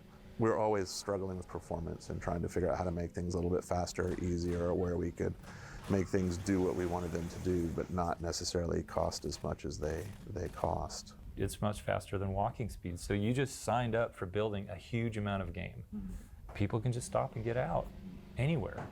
So now you have this trade-off of density versus distance. We got a vehicle we want to drive for a while, so make those levels long. But from Half-Life 1, we still had the philosophy of there should be something cool around every corner. Not like a monster popping out of you, but different reasons to be engaged in the world. So they would dot the coastline with little towns, and you knew if you went exploring, you'd always get some kind of reward for that. It might be a health pack and ammo, or it might be a character interaction. So that would let the player set their own pace and feel like they get to explore the world, and they're always rewarded for that. But if they wanted to drive straight through, they could. I worked on like the area where there's the roller mines first come in, and the evil you're balls going along a curving path, and then there's like they blow up all the rocks and drop stuff in front of your path to try and slow you down, and then you've got like a little house fight. There were cases early on where people would just try to drive past everything and be like, why would I stop at this if I've got a car? And so we really wanted them to like be fairly unavoidable, and so you'd have to get out and deal with taking them off your car, and then you'd be in the space. So it's really fun just jumping in there with the Combine soldiers and crafting little fight scenarios. What makes AI fights interesting is not that they're the smartest or the best or anything. Like, it's easy to make AI that can just perfectly shoot the player and kill them. That's not what makes them smart. It's putting on a show that makes them feel interesting. So like in that fight in particular, you go up inside of a building and you get to the second floor, and you're fighting guys in there, and they kind of pull you up there. There's guys up in there, and as you go up and fight them, that happens. But then more guys spawn outside. Like, there's a bunch of windows up in that top section, and there's a crate sort of near the window, and when you go over to get that crate, they start shooting through the window at you. And it's not that the AI actually knows that you're there and starts shooting at the window the moment they see you. There's actually, we have these things called bullseyes that you could place in spots, and they basically would act like a target that the AI wanted to shoot. A lot of that isn't actually the AI being, doing this carefully crafted thing. It's more of us thinking like, what makes this like a neat presentation for the player and gives them that sense that they need to hunker down. Like later on. How incredible is that? Like, they give you a little breadcrumb trail of like, okay, we want you to be on the second floor. So there's enemies up top. They stay up top, you kill them, you're like, okay, let's go check out upstairs. You see crates, you see window, like, and the crates lead you to the window, and then there's a little bullseye, like an invisible marker that just says, player went up the stairs, now you spawn.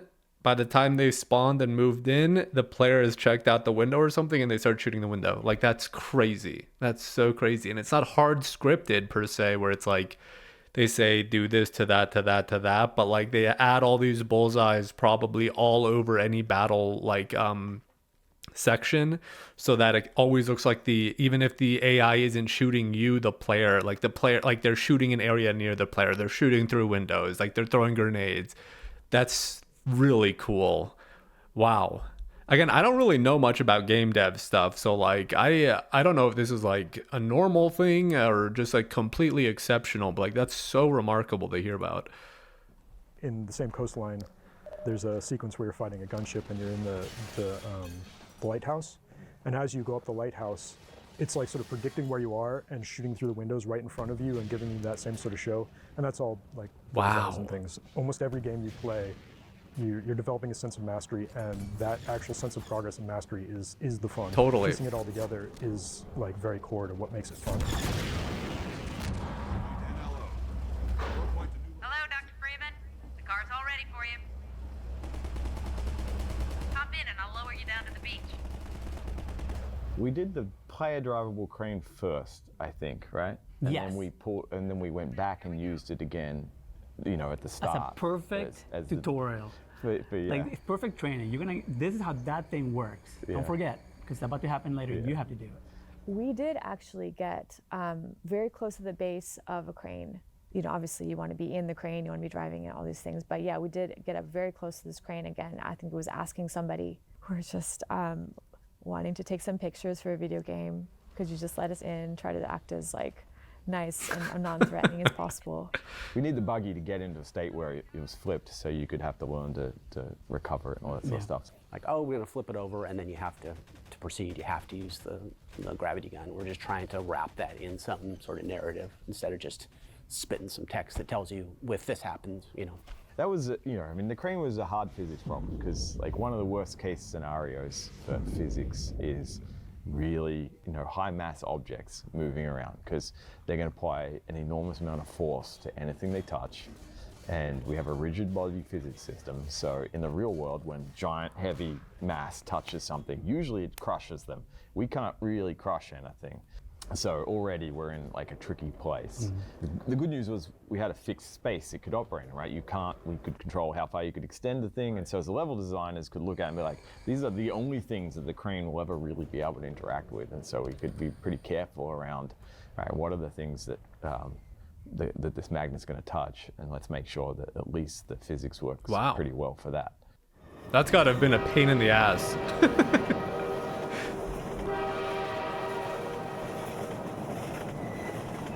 So I worked on the bridge as one of the really early things I worked on there, which was great. Sawyer had already built the bridge. It's actually based on Deception Pass. So Deception Pass is nearby here in Washington. Coincidentally, I actually proposed to my wife there. But aw, that's nice. Anyway, it's this really nice bridge that, if you go there, you'll be like, oh yeah, this is the Half-Life 2 bridge.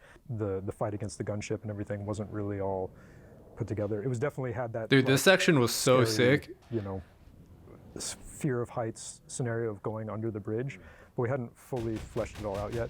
One of the first things I did was what if this was a train bridge and you had to do this, play chicken against the train? And getting the timing quite right took a little bit of People work, were either impressed or unhappy with the way I handled this section in my probably playthrough. some people die. A lot of people probably die the first time there, but you have this do I go faster or do I turn around? What do I do? I don't know. It was a fun moment to create. It was that entire section was coming awesome. Up with the going underneath the bridge scenario.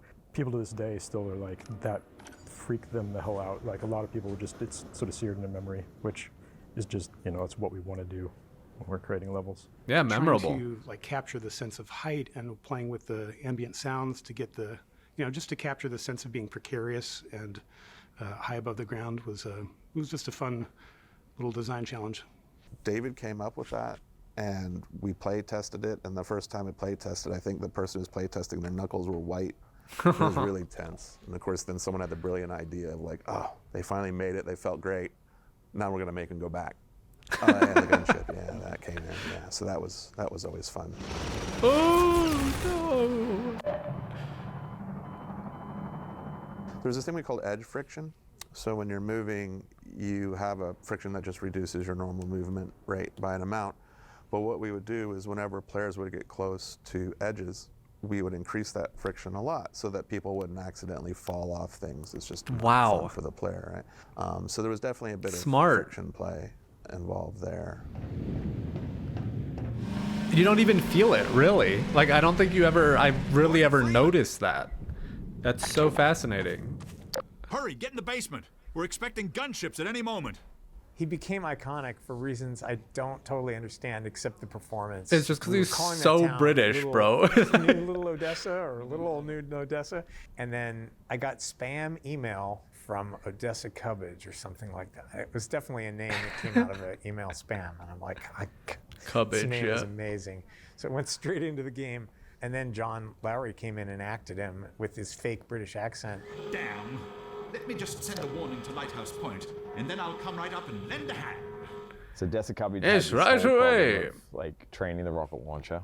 That was a real pain. The laser guiding aspect was just a nightmare to train because training in combat's always a nightmare by itself because people are under duress, trying not to die. they're focusing on some other thing that's threatening them. It's hard to observe what's going on rationally and draw lessons from it cleanly. So you always know it's going to be hard if you're trying to teach something.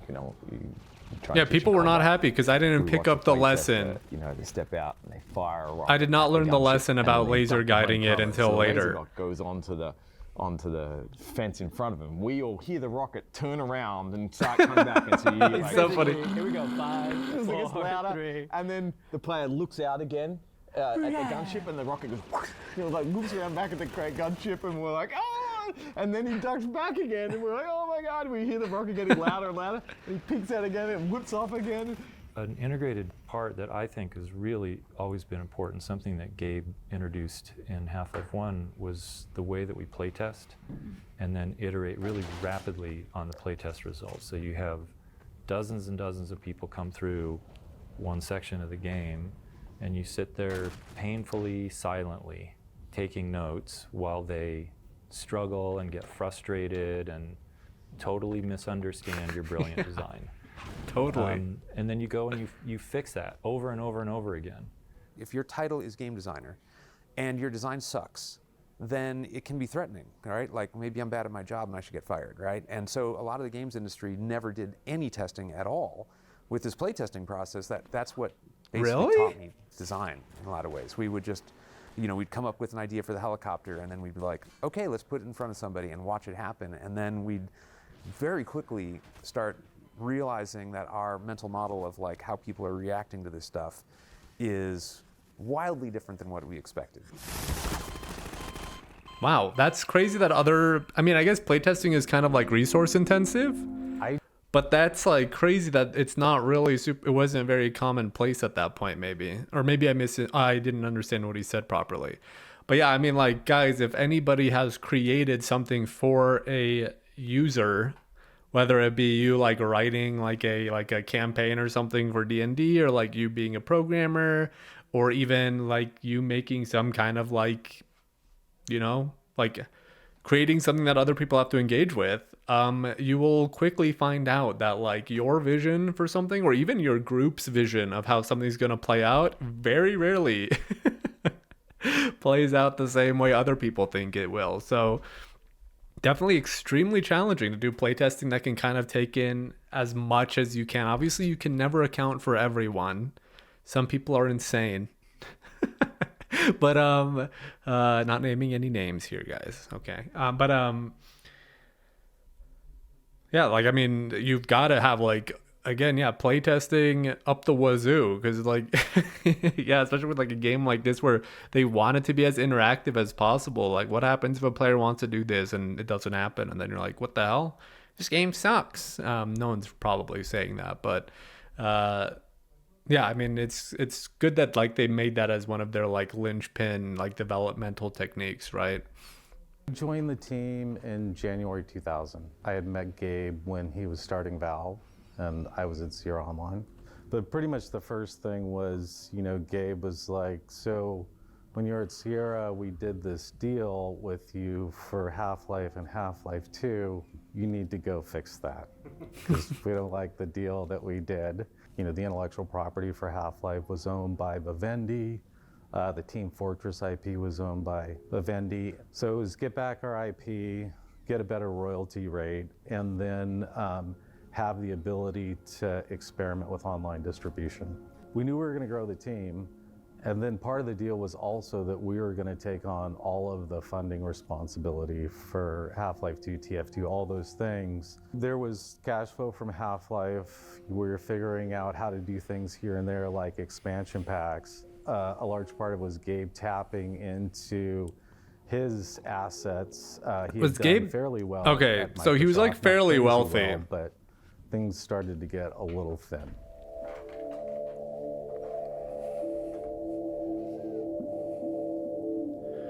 The lawsuit. Okay, getting some drama. Wow. So I assume you guys have talked to Scott or Eric or somebody about sort of the context of the whole. Yes, we talked to Scott, Eric, and Gabe about it. Sierra, by that point, had become acquired by Vivendi, had worldwide distribution rights.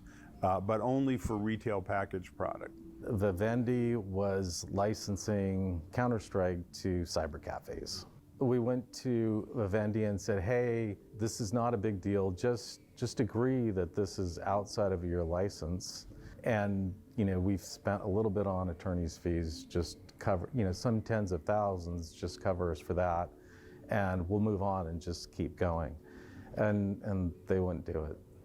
I think some people at Vivendi did not like the new deal that they ended up signing. And I think there were some hurt feelings in some quarters about that deal. When we said, hey, the cyber cafe thing, you really can't do that, coming on top of, a year of negotiations and torturous negotiations, I think that just struck an angry chord. We ended up filing the lawsuit, but really just on this narrow thing of like, hey, court, will you go just read this language and say, are they outside the license or not?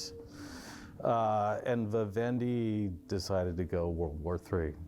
We filed our case in Seattle, federal court in Seattle, and they hired a law firm to defend it, of course. There was some initial skirmishing about discovery. There were some disputes and motions that had to be decided by the judge, and those went all Valve's way. And then suddenly, the law firm disappeared.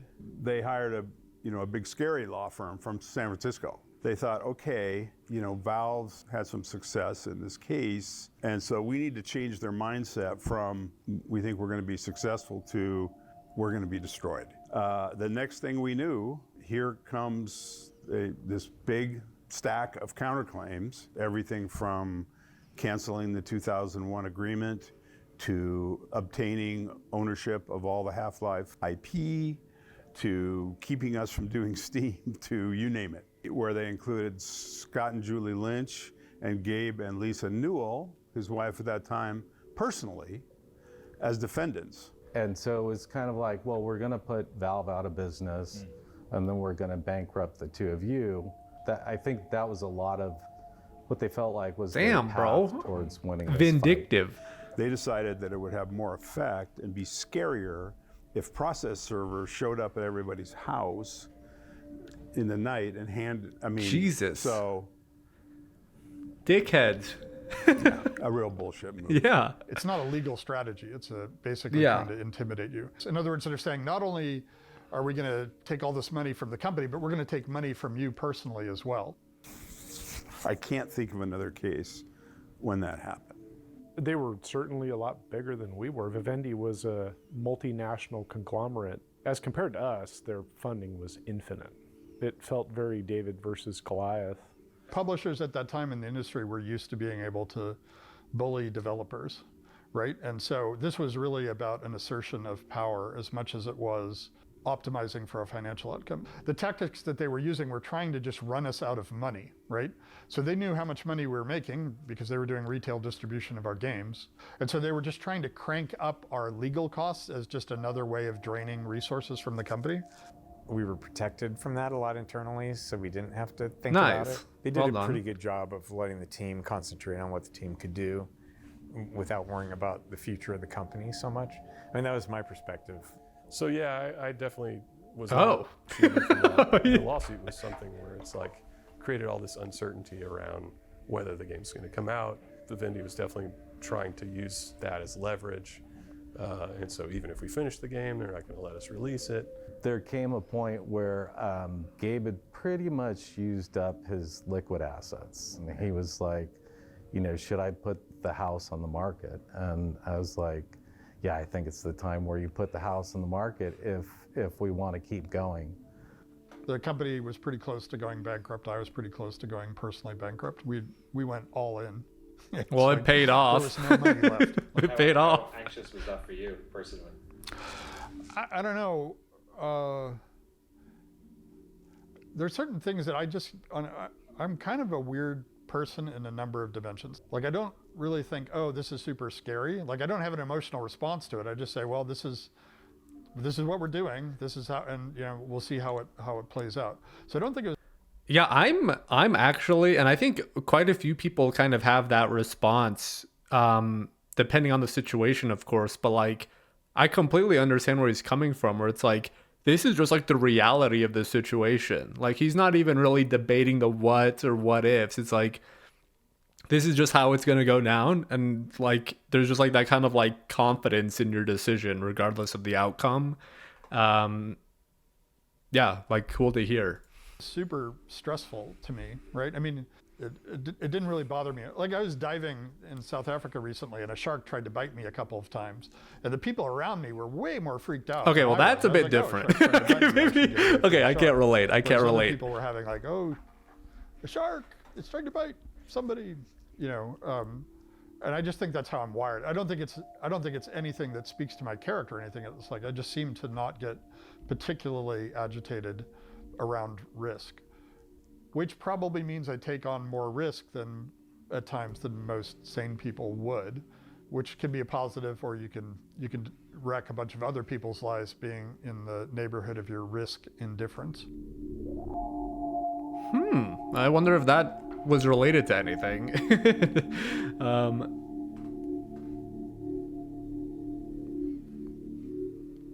Wow. Epic. Dude, okay, this was the best part of the game for me, for Half-Life 2. And in the episodes as well. This Nova Prospect section where you're throwing the antlines at people. Rigidly How sick was that? You know, organization, of course they're going to have this really terse language for everything they do. You know, there's sort of an announcer voice in that follows you around and kind of comments status, essentially, like how alert the world is to you. I sat down and just basically wrote a language for that so that the soldiers and the Metro cops would have jargon that they would use. Then I just used that to kind of encode. So that's where like anti-citizen one and things like that came from, rather than saying the guy with the orange suit. Wow, and that wasn't something Laidlaw did. You know, I thought that was all the writing was Laidlaw, but no. Even using this kind of language, that's fantastic. I basically just had this little dictionary. Then I overdid it on the vocal processing because they're all wearing these, you know, these masks, and I wanted it to sound like they're in a mask. And it was very deliberate to never have to like shoot somebody that you can see their face. And like, we didn't want you killing humans. I mean, the Metro cops are humans, but we covered all the faces up. I think it was all part of this calculated and deliberate way of saying like, look, games don't just have to be a certain way. There's so much room in what we can do here. Well, the Metro Police and the Combine soldiers share a lot of AI. And so there's an internal communication among them. Oh, this is Half-Life. This is like the Half-Life 1 section, I think, that you fight some Marines in. Squad members that could be firing at the player at any given time. I think it's 2. Two? So a squad of 4. Hold on, let me hear that again. Sorry, I was talking over it. For the sake of difficulty and exposition, was limit the number of squad members that could be firing at the player at any given time. I think it's 2. So if you have a squad of 4, a guy who has an opportunity to shoot at the player grabs one of those slots if it's available and starts to shoot. And if someone else, another squad member, wants to attack the player but no slots are available, they have to find the next best thing to do, which is I'll get out of the scene for a second, or I'll go reload, or I'll throw a grenade. That's crazy. And that was all stuff that we learned building Half-Life 1, and I think got a lot better at.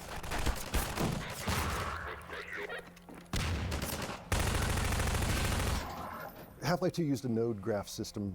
You know, hand-placed nodes by developers in the levels would describe a really super low fidelity version of the environment for the AI to use. It enabled the level designers to sort of inject and puppeteer a little bit the AIs in ways that were just easier for them to sort of be in control, as opposed to having to grab an animator or a programmer to be able to get really cool things into the game. Cool. What the hell? That's crazy. I'm gonna tell you right now, that's not something that modern games do with some shooters. Like, you're just getting fucking swarmed by a million dudes shooting at you at the same time. Floor is Lava is like a really obvious piece of gameplay. Physics is really fun to manipulate. We just thought like, hey, you know, you could build your own path. You know, we'd already seen players who enjoyed moving stuff around, like building bridges and stuff. And we're like, we don't have enough moments where like, I just pick up a plank and lay it across a gap and walk across it. Like, obvious stuff. We've barely done that in the whole game. And the fact that you're laying stuff down on the floor means that the finesse required to do like precise placement, it wasn't necessary, right? You're like, I just want to place it here. And it doesn't matter the orientation, you just kind of jump on it and you do the next one and so on, right? And also, like, training was free. Like, we didn't have to train it. It was like, Yeah, everyone stay got off it the sand, and it immediately. was like, oh, it's Florida's lava. Laszlo, the Yeah, Laszlo, finest mind of his he generation. couldn't figure that one out. He tells you exactly how to do it. Someone's coming. You there! Stop where you are! Stay on the rocks! Don't step on the sand. It makes the antlions crazy. Laszlo, don't move. No. Help! Yeah, so I let this guy die and people were not happy. Poor Laszlo. The finest mind of his generation. To come to such an end. Tragic. We were heading for the Vortigaunt camp, hoping to pick up some bug baits so these damn things would leave us alone. But without Laszlo, what's the point? You just give these NPCs a name at the moment they die and let the fans fill in their whole life story and give them something to play with. The free man will have need of these pheropods on the paths ahead. Gather them now. Nova Prospect and the Antlions with the pheromone balls were Dude, really so much fun. It lets you experience So them in a much different fun. way, and it was another classic example of This guy also looks a little bit like Louis C.K. technology investments that people could. I remember Just the me, beach am I just thing. thinking that? The design intention was definitely to make it feel like a sort of D-Day beach landing. You didn't come from the water, but you're storming up towards these old gun emplacements, if I remember right, with Combine in them, and you're like invading the bunkers, and you're bringing your horde with you. You're overwhelming these in-place defenses. It was surprising how much chaos you could get away with. Like I remember we did a lot of tuning to make sure the antlions spawned. We had difficulties from time to time with like design some choke point or challenge or whatever, and the antlion flow rate wasn't enough to make it feel The chaotic. flow rate. Like we had an atmospheric goal too. It wasn't Pipeline just of antlions. mechanically can you overcome this. You wanted to feel like your forces have stormed the walls. They're everywhere. There's chaos all around you. And so a lot of the tuning was about achieving that feeling, not just about mechanically getting past They nailed the it. enemies that we'd set. Nova Prospect was different than a lot of the maps that I worked on, at least, is that in that we had some early art prototypes that were done. We have this whole concept of like zoo maps, we call them, which are basically like little art test scenes, how they would fit together, and some basic lighting. But by the time our cabal got to Nova Prospect, we knew we were coming in with antlions and with bug bait. And so we already knew that a bunch of stuff was going to change because we had to support, you and your army of antlions fighting Combine soldiers. Antlions look great whenever they were being shot by anyone. Yes. Like particle flecks flying off, and they always look great. And so setting them up against Combine soldiers looked great. Setting them up against turrets looked great. Those were super fun scenarios to work on though, because having these antlines that you could just use in any way you wanted was really fun. And coming from the coast, just the contrast of shrinking everything down and then just piling it full of stuff was a lot of fun. Dude, it was kick-ass.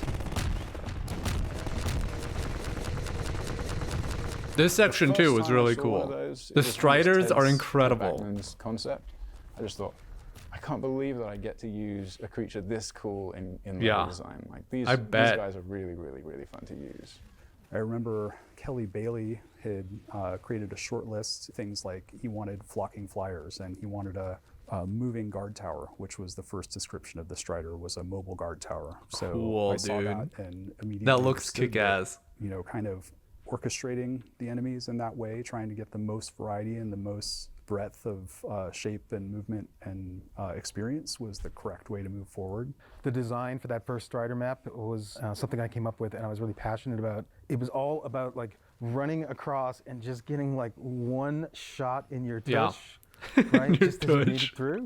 Even just hearing the sound, the thump, thump, thump of them walking, okay, there's a boss nearby. You just see the legs walking by, but you can't see the body. There are so many things you can do with these guys. Honestly, there were still people on the team, I think, that were still thinking that we were going to bomb. That people are just going to not be impressed. When did you know it was going to be good? E3. Yep. E3. Yeah, I'd say the same thing.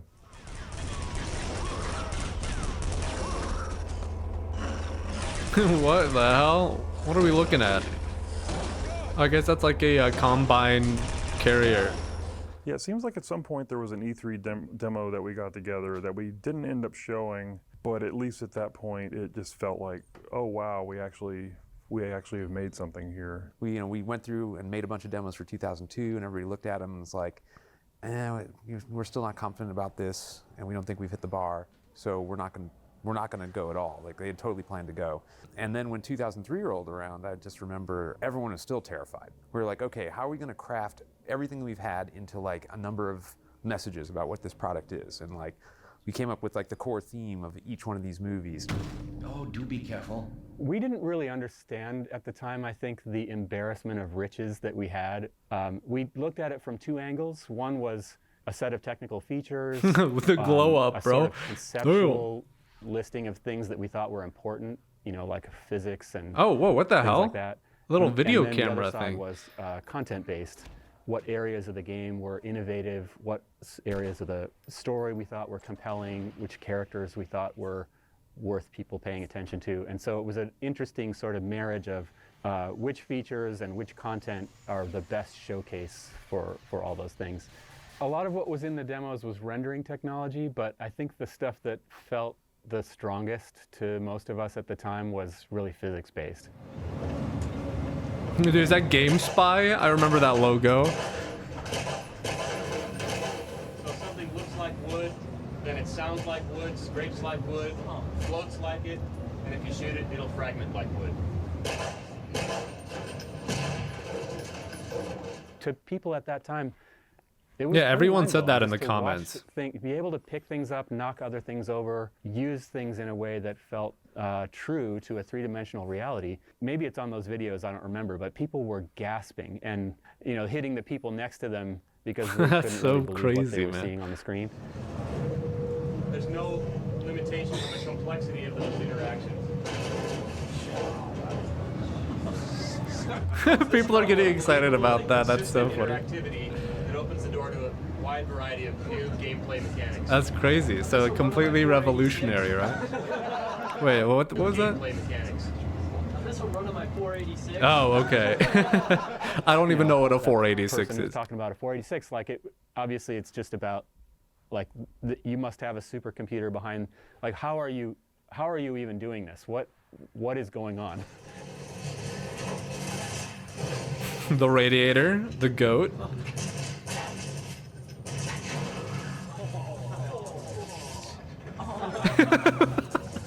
It's so funny to see that. Outside the booth became enormous, and it was the thing that it really distorted the rest of E3 because so many people were anxious to come see our demo. And I remember seeing this absolutely enormous line with like some pretty well-known people in there, right? Miyamoto was in line for this stuff. Miyamoto. Will Wright, I think. Yeah, Will Wright. There was a bunch of, and so then after that was all done, people on the team were just like, okay, we are ready. We can ship this game. We know, So we know we've got awesome. something good. It was really easy at that point. Like, it felt like we were rolling the ball downhill Until it that. leaked. Until it leaked. Okay, hold up. Oh my god, we still have like 50 minutes. I think I'm gonna call it here. We might just make this an episode, and then I'll do the rest of the documentary in another episode. Wow, how fascinating. And also, like, again, when I'm laughing, I'm not trying to be dismissive. I think it's super cool that, again, it's hard for me to just appreciate, I think, because, again, like, in 2004 or something, I was like 8 or 9. And, like, my extent of gaming was, like, what? Pokemon Stadium on the N64, some Smash Bros, a little bit of Ratchet and Clank. So I never really got into, like, any type of, I would say, realistic or, like high-level game or something. I don't know how you'd even describe it. Like a 3D realistic game until probably I was like 14 or 15 when I got like my first Xbox. So I just like, it's hard for me to really like appreciate, like, because again, now this kind of technology and physics-based stuff is like pretty like, oh God, what was the word? Oh no, dude, what's the point of learning a word if you can't remember what it was? It was something about day-to-day, quotidian or something. quotidian, I think was the word actually. I'll have to double check later. But, like it's kind of routine now at this point. There's like an expectation that there's supposed to be some element of physics. So it's crazy to just like, it's so cool to just hear people go like, whoa, like this dude picked up a radiator, hit another dude, and it broke something else. Like that's mind blowing. That's really cool to hear. Man, dude, this is a really interesting documentary. I think I definitely would have just, if I wasn't commentating this or reacting to it, I would have just watched this whole thing straight. It takes a lot of energy for me to perpetually talk about my own thoughts. When you think it's one thing, having to vocalize it is another. So yeah, we'll see. I think I'm gonna edit this section into the episode, and then we'll see if I can make it like a big, long 3-hour, 4-hour thing, or maybe I'll just split it up. All right. I'll see you soon. All right, let's keep watching. When something like this happens, there's not like a big sign saying you've been hacked and somebody has access. Like you start off with something that just doesn't make a whole lot of sense, and you start pulling on that sweater thread. Gabe's brother had a company called Tangis, and they made wearable computer stuff. So he was kind of winding it down, and he had 1 or 2 Unix servers that hosted the tangis.com domain name. Unfortunately, they were put inside the firewall and didn't have the latest Linux or whatever security updates on them. And so this kid from Germany was able to sort of exploit his way into that. Wow. He sat there for months, I think. He was able to sync the build, all the source code. What the hell? That's crazy. I think German kids are built different. That information ended up on one of the internet chat rooms. And only 2 people knew the contents of that email. Of course, Gabe and myself. And I went to ITG and said, this could only have come from a leaked email. We got to figure out how that got out there.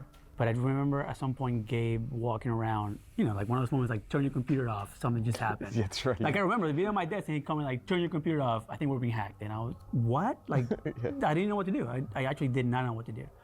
I remember coming in that morning and figuring it out, and it just felt like someone had just punched me in the gut. It's like the bit in movies where like after an explosion, they'll have a scene where someone's like staggering around the street and everyone's like, what's this mean? Like, can we still keep working on the game? Yeah. Like, let me turn this on. Just going to release the whole game tomorrow? And I don't know if the guy who hacked it intended to. I think, he showed it to friends. He intended the wide distribution. He showed it to friends, and then one of his friends posted it somewhere. Yeah.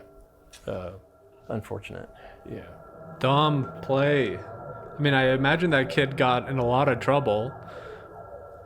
Leaked online. Was it the final build, though? And one of the things I think that's pretty interesting is how much the leak of the game, the hack of our network and the leak of the game, how much that kind of shattered that confidence. It was like, having a movie that you're working on be spoiled for the world. That's how it felt. Because we knew it would be hard for people to know that existed and not far look from at finished. It looked all broken to us, and it just felt really demoralizing. Oh man, I was seriously affected by that.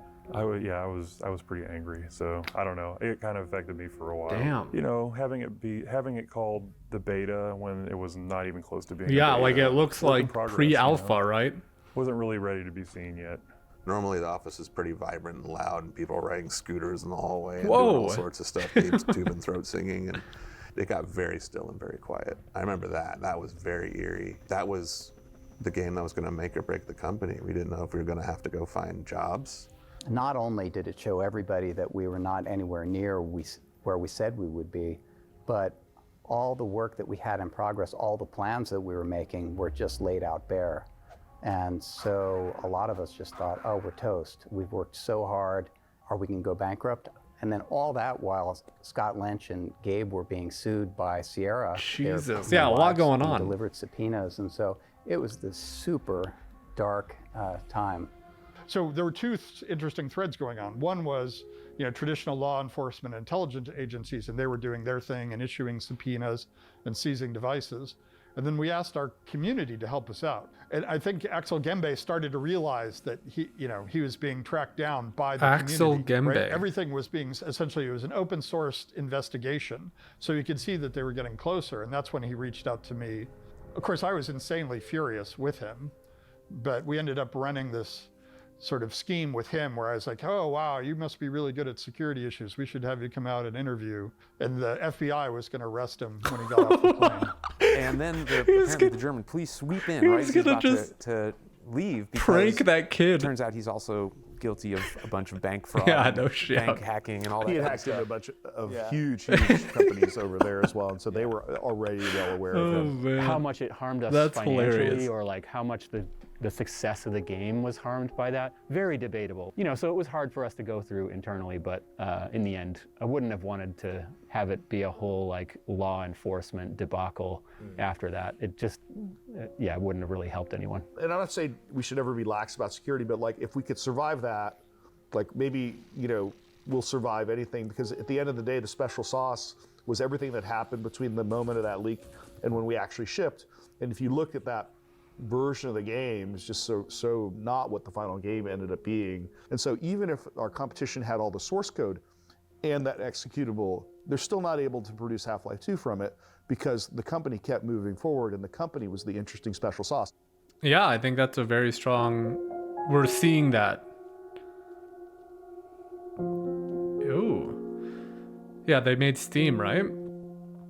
Or when did Steam come out? But that's so funny to me that Gabe was like, you're so smart. You know, because a lot of companies and even government agencies do this. They hire hackers that find man, what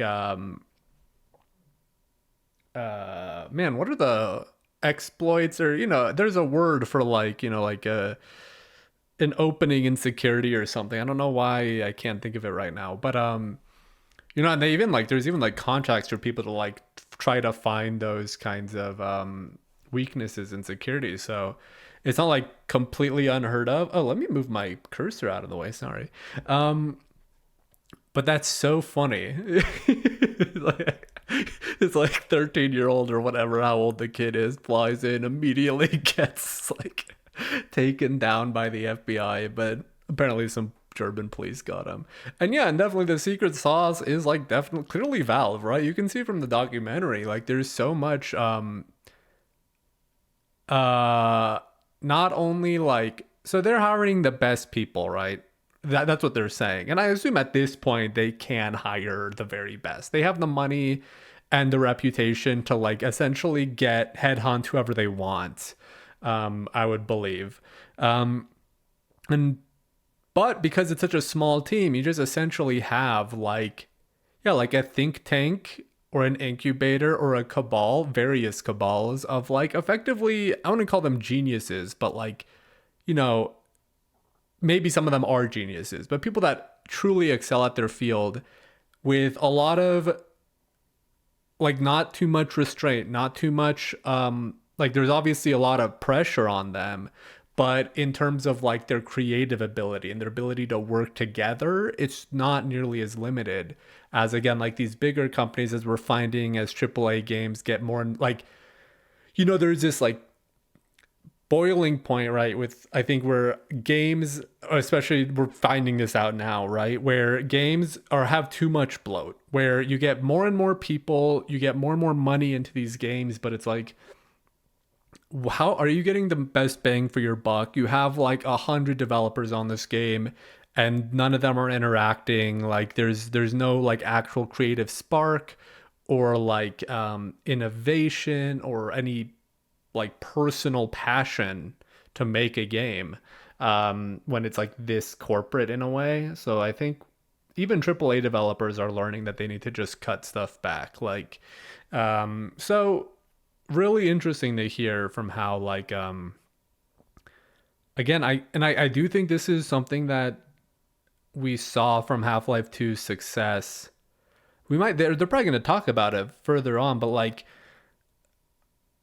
both Half-Life 1 and 2 had like a lot of pressure to release, right? Like they were running out of money. They had contractual obligations.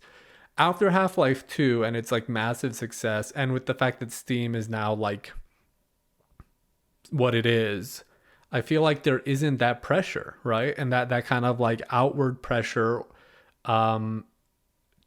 Yeah, sure, they have like an obligation to fans or something, but they don't have any actual like outside pressure that significantly that like forces them to release a game, right?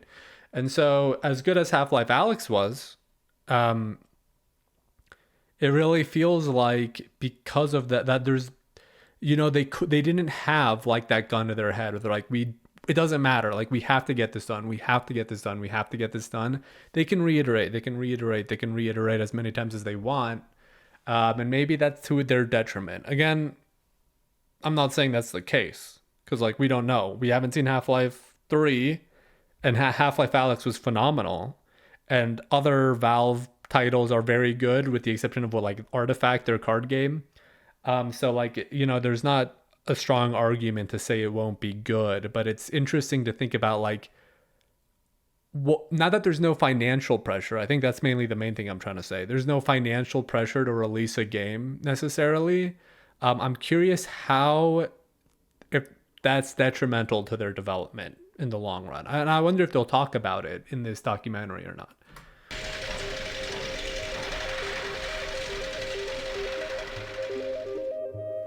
Gabe in particular, he had kind of a pencil sketch of an idea in his head of what would become Steam.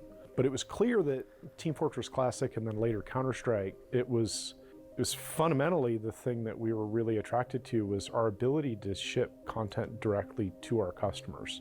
I mean, there was a set of business goals that ended up being part of Steam, but fundamentally it was a bunch of game development goals that it was servicing that were so attractive to us. It was a very weird time. Like, I don't think people understand how many times we would go to people and say, no, you will be able to distribute software over the internet, and have people just say, no, it will never happen. I'm not talking about one or two people. I mean, like 99% of the companies we talked to said it will never happen. Your retail sales force will never let it happen. But also people would say users aren't gonna want this, right? People want physical copy. Like, there were so many. We are circling back to that.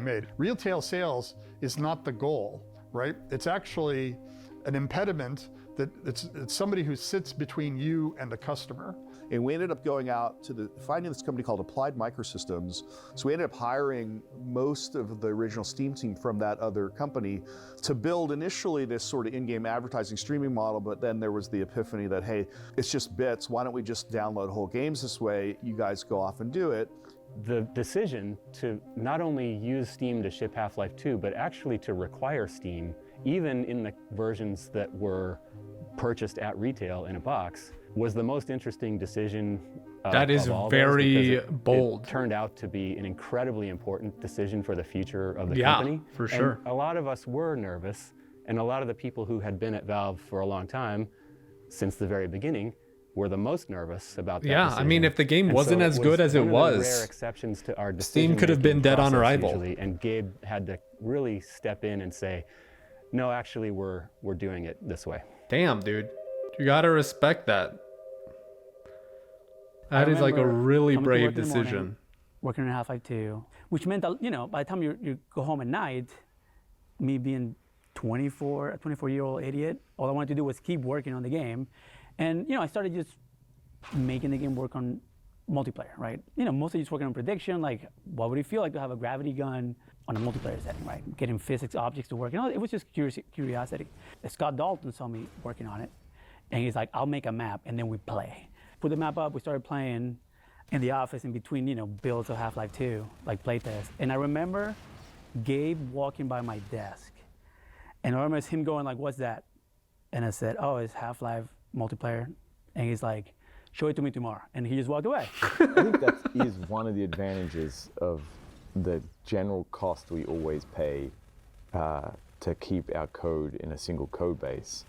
So when we're working on TF2 and Half-Life 2 at the same time, at that point, we're paying this continuous cost in Half-Life 2 for the fact that it's built upon an engine that's designed to do multiplayer. But it means that when you get to this later point where you start asking, well, can we build multiplayer deathmatch out of this? Like, the code's all sort of built on fundamentally a client-server sort of foundation.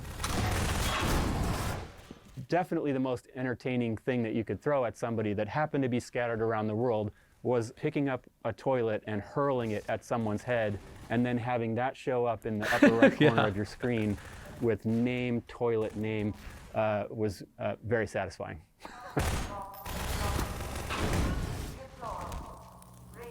I was also selfishly trying to get the game ported to multiplayer so then we can release the tools, the SDK, ready to go. Like, it meant like mod makers could just immediately start making multiplayer game mods rather than waiting for us to do it or someone else to pick it up. We were so heads down working on what we were working on, and we didn't really get a chance to play the train station. I remember that was one of the lessons that came away from Half-Life 1 is like, we need to be building these games backwards in a sense. The first thing we're going to put in front of people is the thing we built when we're as good as we can be at it. You know, that makes sense. And things like that. Yeah. And a lot of the anxiety over, are we building a good game, was behind us. And I felt really confident, yeah, we're building a really good game. Yeah. It was okay. It was an okay game, you know?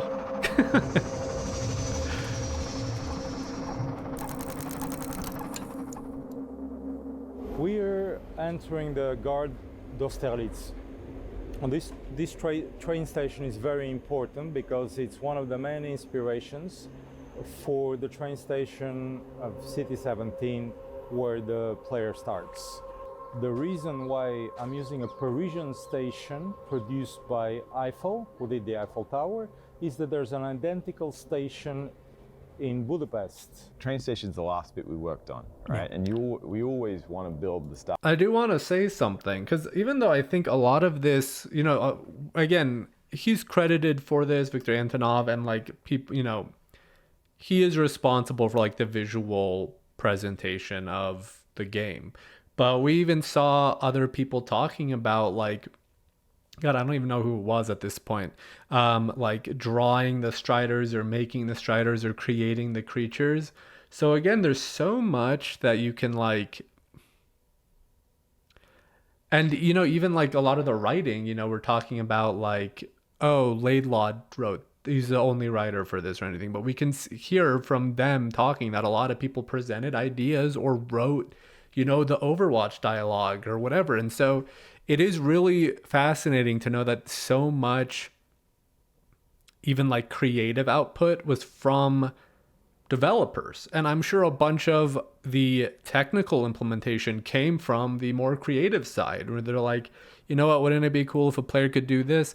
Again, this is like the benefit of having like a lot of very intelligent people, but like having like having a small group of intelligent people that can work well together and in an environment where they can work together in like a efficient way, because it gives you so much like,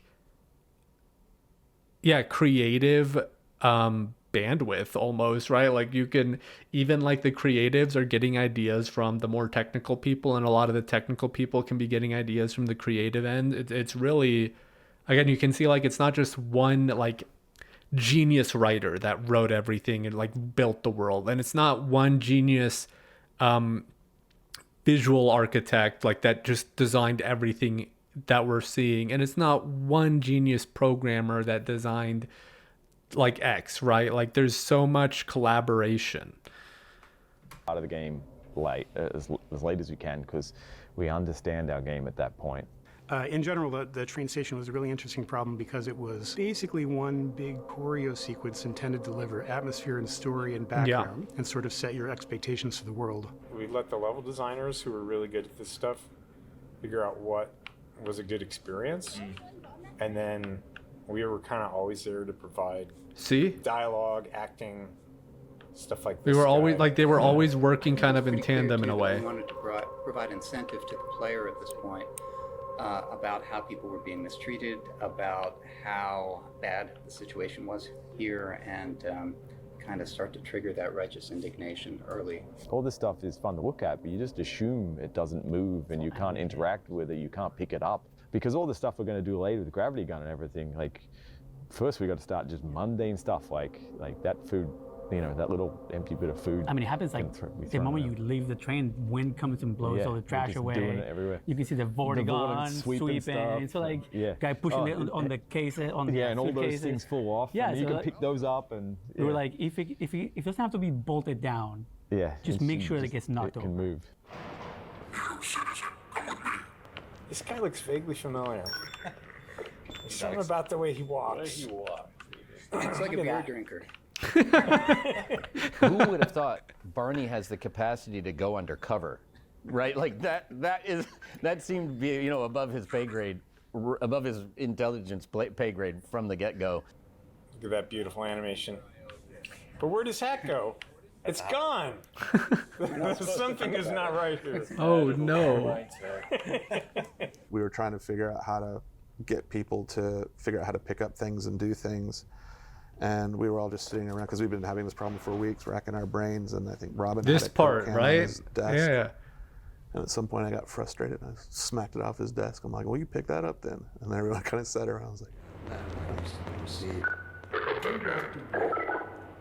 I just found it just an immensely satisfying piece of like a storytelling and world setting. Perfect. We got to use our physics tools and the choreo tools and all of those things blended together into this very simple, clean moment. Exactly, yeah. The Can Cup is perfect also because while it's teaching you how to manipulate objects, it's also telling you something about the Combine themselves, the Metro Cops. Right? There's storytelling and there's gameplay. Right? You get those two at the same time. It was a Physics twofer. is going to be a big part of our game. By the time you left train station as a player, like you understood that and you come to appreciate it because we couldn't wait until you got to Ravenholm before you found out how awesome physics is. If you'd had any kind of weapon, I think they would have had to kill you. And we found the longer we sort of held that away from ourselves, the more we were forced to come up with stuff that was still entertaining that you could do. Like the raid is a whole, in the raid was really cool. It could work because the player could only run. We don't very often force the player into a very specific set of actions. That's one of the few times that we had to learn to really corral the player, and I think it ended up being pretty successful. Yeah, I think it was good. The consequences for sort of not following on the clear path were quick and efficient. Sometimes it's fine to corral players. Like, it doesn't always need to be an open sandbox where you can do anything you want. Too many games try to do that, honestly. I start with the infrastructure. What's really interesting for me is what it's not visible to the tourist, which is the courtyard, the backyard, the shafts, and the smokestacks, and the wires. And every city has this whole existence. And people are usually blind to it, and we tend to look at storefronts, right? Yeah, I mean, a lot of it came down to art direction. I mean, Victor was very, very familiar with all that, the look and feel. There was certain patterns and certain, iconic shapes that anybody who lived there could pick up on. Shapes and stuff. You don't even think about that. Or whatever. And my parents are from Argentina, and so they have that kind of sensibility, but a lot of it came down to the reference gathering, which was from Bulgaria, from Paris. We have these buildings that, again, have back courtyards. They have big staircases. They have attic spaces, cellar spaces, and the apartments have big windows and thick walls. So this was providing already a lot of context for people who can hide in these apartments. Yeah. Stop! We didn't do anything! And yeah, what I was talking about is I don't really want to minimize the contributions that individuals like Victor or Mark or Victor, my boy Victor, my boy Mark, contributed, and they're probably, again, they're the main driving forces probably. But again, it's so, even I'm sure a bunch of creatives that watch this or anything that can relate, where they're like, sometimes it's really good to have someone that you respect that's an intelligent person that you can bounce ideas off of, that can give you their own ideas, and you're like, damn, that's good, I'm gonna add that. But yeah, so just again, I don't want to go in and be like, yeah, Victor Antonov really didn't do too much or whatever.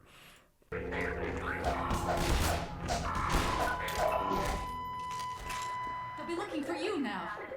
You'd better run. I remember that we wanted to have the player see proof that the Combine were evil people, not that they were gray in any way, that they were objectively the bad guys. And then we had it to where you go upstairs, and then we really carefully and intentionally framed the reveal of the world to where you see the Citadel front and center, and it's clearly in an alert state. Yeah, you see all the little drones. The City 17 Cabal, we've done City 17, which is a bunch of hard problems. We've done Ravenholm, which is a different set of hard problems. We were like, I don't know, 4 months from trying to lock down the game or something. I mean, it was really late. I may have the dates wrong, but it was really late. And there was a bunch of gameplay that was in there that hadn't really received a lot of like development. We were coming from working with pretty much every tool in the game in C17 to going back to basically you have a pistol and metric ops. Yeah. Not much really. Yeah. So John Guthrie and I absolutely love exploding barrels. So they put a lot of them, everywhere we could. We set them up. We loved ragdoll magnets and physics. It's just one of my favorite tools. It's basically you have a point in space that when a character dies, they turn into a ragdoll, and then you have a ragdoll magnet that says, okay, if there is any ragdoll in this radius, pull towards me. Wow, that's cool. And so if somebody dies in an especially dramatic awesome location, you can have an especially dramatic death. Yeah, okay, that's awesome. Absolutely everywhere. I mean, you can use it to just pull. That's also probably down, so in that bridge, probably why sometimes the fucking like you'll just shoot a combine and they'll go fucking flying sometimes. That's funny. The train bridge, I put magnets directly beneath their feet, so it looks like they just like the planks beneath. They're their falling feet through the broke planks directly down. I mean, they died from a broken plank, which doesn't make any sense, but they looked pretty cool. It was so orchestrated, I guess, because we didn't want it to, like, we didn't really have a lot of time to have a lot of bugs come out of it.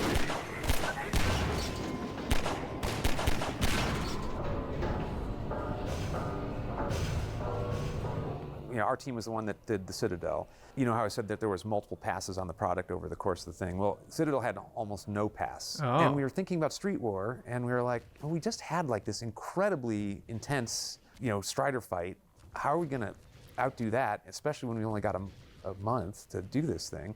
We then came up with the idea of like, well, what if we made this just be your god? And this is the reward. You've won the game. So sick, Enjoy. dude. We're gonna like break all the rules and let This you is so let you sick. for a little bit.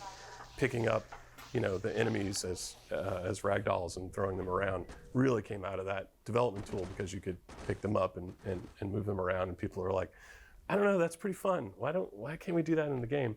It was either a week or a day. It was incredibly quick. I had every single mechanic of the Citadel mocked up. You did it in a week? The Combine Ball was actually a very, very heavy watermelon that would bounce around and eventually break up. I had spikes in the wall that you could skewer them on. We had electric fields that you could throw them in. We had the zero-G fields that they would get stuck in. And we had ripping off the machines off the walls. All that stuff all came together within an incredibly short period of time. Like, just a day, a couple that's days. unbelievable. Very a shortly day after or a that, couple people were days. like, Holy you know, shit. we were having a real hard time with the AR2's alt fire. So maybe we'll just steal this because it's kind of cool, and we'll bring it earlier in the game. Game development never does this. It never like just materializes out of nothing in that short a time and is just something that everybody's. It seems like they got really that's like that is really unbelievable. Like not like that's crazy that's how they pulled that off like in that short of a time frame.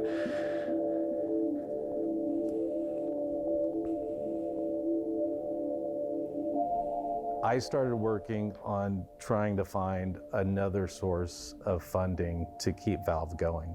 I started working on a deal with a big publisher that was for Counter-Strike 2. So we're right there, ready to sign. We're really kind of running on fumes at that point, and then get a phone call and they're like, yeah, we changed our mind, we're not doing the deal. You know, I remember one conversation with Gabe, which is like, he was like, so how fucked are we? And I was like, well, we're kind of screwed. We could probably reformat everything that we're doing, but it means we'd lay off people. And we still had the huge uncertainty of what is going to happen in the lawsuit. Immediately started chasing another publisher, and were able to get a deal done with another publisher for Counter-Strike 2. When we got the deal done, Gabe at that point was super into knives, and as the deal gift for the parties, he built a knife that was inscribed Counter-Strike 2. Super into knives. And so the deal structure was, after we ship Half-Life 2, if you decide that you don't want to keep moving forward, then you can just decide to terminate the deal and we'll pay the money back. That ended up happening. So maybe a good choice, because it took us a long time to ship Counter-Strike 2. So that we got done in probably May of 2003. And then through some more depositions, Vivendi figured out that we had gotten this new infusion of capital and kind of lost their mind trying to figure out how did that happen, because it was clearly part of their strategy was, running us out of money. But what we decided was, hey, let's focus on the real nub of this and the thing that's going to lead to a resolution. Getting the judge to decide that we were right about the cybercafe business, and also to decide that we were right that if you were distributing these properties without a license, that's copyright infringement. We had asked for the information about what they were doing in Asia, including Korea, and they, I think, to try to make our lives more difficult, produced a big chunk of documents in Korean, that were in Korean. I mean, everything from email to contracts to you name it. And one of the things they were doing is just dumping huge amounts of discovery on it to force us to go and just have somebody go and look through it. It's like, oh, look, they ordered sandwiches again, right? It has nothing to do with the lawsuit. It's just an attempt to overwhelm us with tens of millions of pages of documents on the assumption that there's nothing in it that will be particularly problematic for their case, that will eventually just we'll either spend a bunch of money, which plays into their hands, or we'll just eventually give up because it's finding a needle in the haystack. And then we found the needle in the haystack, and that changed things. That's good. That's good. It just so happened that there was an intern, summer associate, who was a native Korean speaker. And I said, Andrew, hey, can you look at this pile here and can you just tell me what's in there?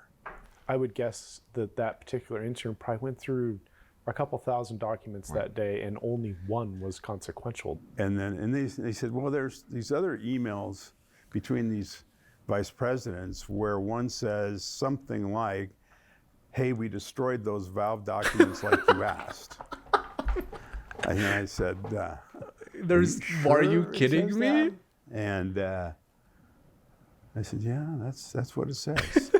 And so, of course, that led to a conversation between me and the lawyer for their side about, hey, it looks like your guys are destroying evidence. What's up with that? They wrote back and said, you're out of your mind. Whoever translated doesn't know what they're talking about. And I talked to Andrew again. I said, well, it looks like we're going to have a kind of a fight about this. We're going to need an affidavit from you about your translation. Can you tell me a little bit about your Korean skills? He goes, well, I'm a native speaker.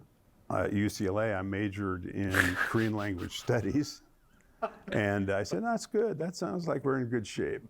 The assistant general manager in Korea letter to the... Like how... Valve is one of the biggest software companies on the planet now, right? Like, I'm not exaggerating. Like, it's huge. And, like, it's all... Like, so much of it is, like, almost luck. Right? Like, I mean, I'm not saying that these people didn't deserve success, but how many companies get completely fucked by these kinds of tactics by larger developers? Like, how many, like, yeah, like, this is the one that survived in a way. Like, the fact that they found a Korean speaker to just go through these documents and just find it, and like, it's just insane. It's so crazy. General manager of Korea saying, I have destroyed those documents related to the Valve case as directed, which insane. I think is one of Carl's happiest moments as a lawyer. Yeah, that's like incredible. Career. Just like stuff like this never ever happens. It's insane. I did a lot of lawsuits for a long time. I never saw anything like that. Never.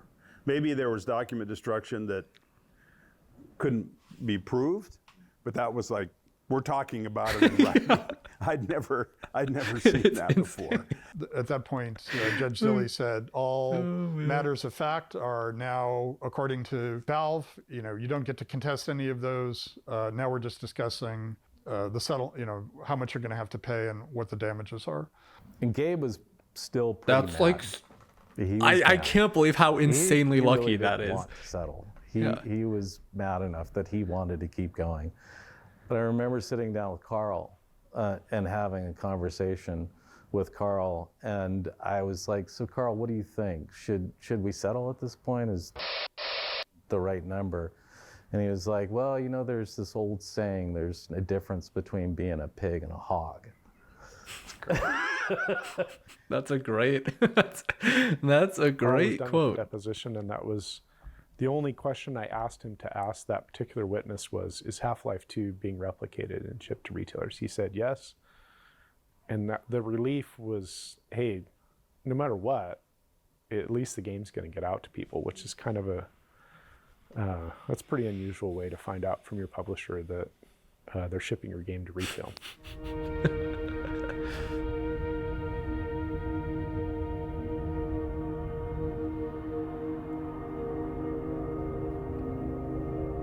You know, I've kind of been thinking about this for the last few days, and you know, what if there was one thing that I can point to that made us successful over that development period? And I think that it was really this culture that Gabe created, where we were hiring people that were senior enough to be managers, but also passionate enough to still what be I was saying, individual actually, contributors. yeah. They were willing to stake their credibility and their name on these big features, and sometimes spend years working on those features. Yeah, and it was like, you know, 6-7 days a week, you know, 10 to 14 hours a day. It wasn't always, I would say, a good 18 months at least, but a lot of good memories though. I mean, everyone in that room has such a great sense of humor. Like we knew each other's sense of humor, we trusted each other, we respected each other enough that like we could rib each other without, you know, like stepping on each other's toes and stuff, and it just worked pretty well. It was just bigger, more pressure, but and I think that seriousness in some ways, there's still humor, but that seriousness kind of infuses into the game. You feel it's a heavier game. For sure. It's the most cohesive product feeling I can think of at scale that we've done as a company. The whole company was just aligned and got it done. I think back on this experience, and it was a really hard time, but I feel super grateful because we were supported to make the very best game that we possibly could, and given the time to do it, we're going to ship it when it's done, even when we made unreasonable Yeah, like they got everything they wanted, and it was also and they had the time structure before of the like a game industry manager was that knew quite what he was as doing. Specialized as it is now, where people got to wear multiple hats and contribute in all the Boom. specialty in advance. And it was also at a time before I just wanted the to game hear this industry was again. quite as specialized Yes, as it people is are now, much where more people special. got to wear multiple hats and contribute in all Yeah, these different ways. that's like. So it was a rare life experience, and I'm really grateful to have been part of it. I think we'll start seeing more and more companies go back towards this kind of model. I think we're kind of seeing more and more that smaller teams with more well-rounded individuals that can contribute in a lot of different ways typically leads to better games, just in general, right? In some situations, I think hyper-specialized individuals is also good. The fallout of Half-Life 2 shipping was the realization that we can't do 6-year-long bet the whole company bets over and over again, and if we get it wrong one time, we're a big crater in the ground, as Gabe would say. And so we started to think about episodic releases. The first idea when they pitched it to us, like, we're going to do this episodic content, we'll do one every how much? 12 months? Yeah, we were going to have like One a alternating year. teams coming out every year and a half, something like that. Yeah.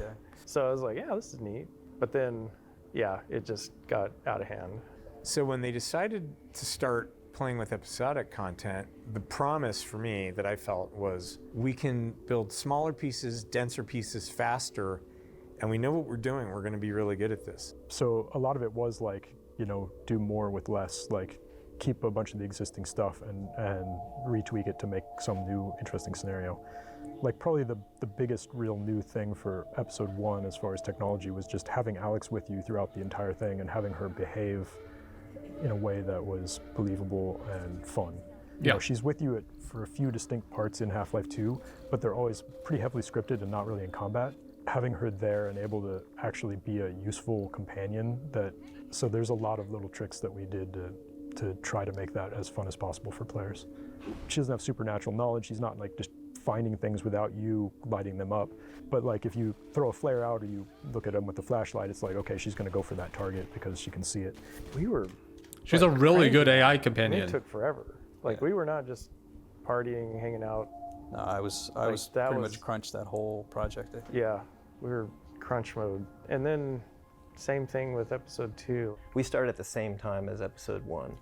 And so we ran for an extra year that way, which allowed us to stretch and push more. So the hunters were initially something that we wanted to have a more sort of frenetic pursuit built into the design of the character.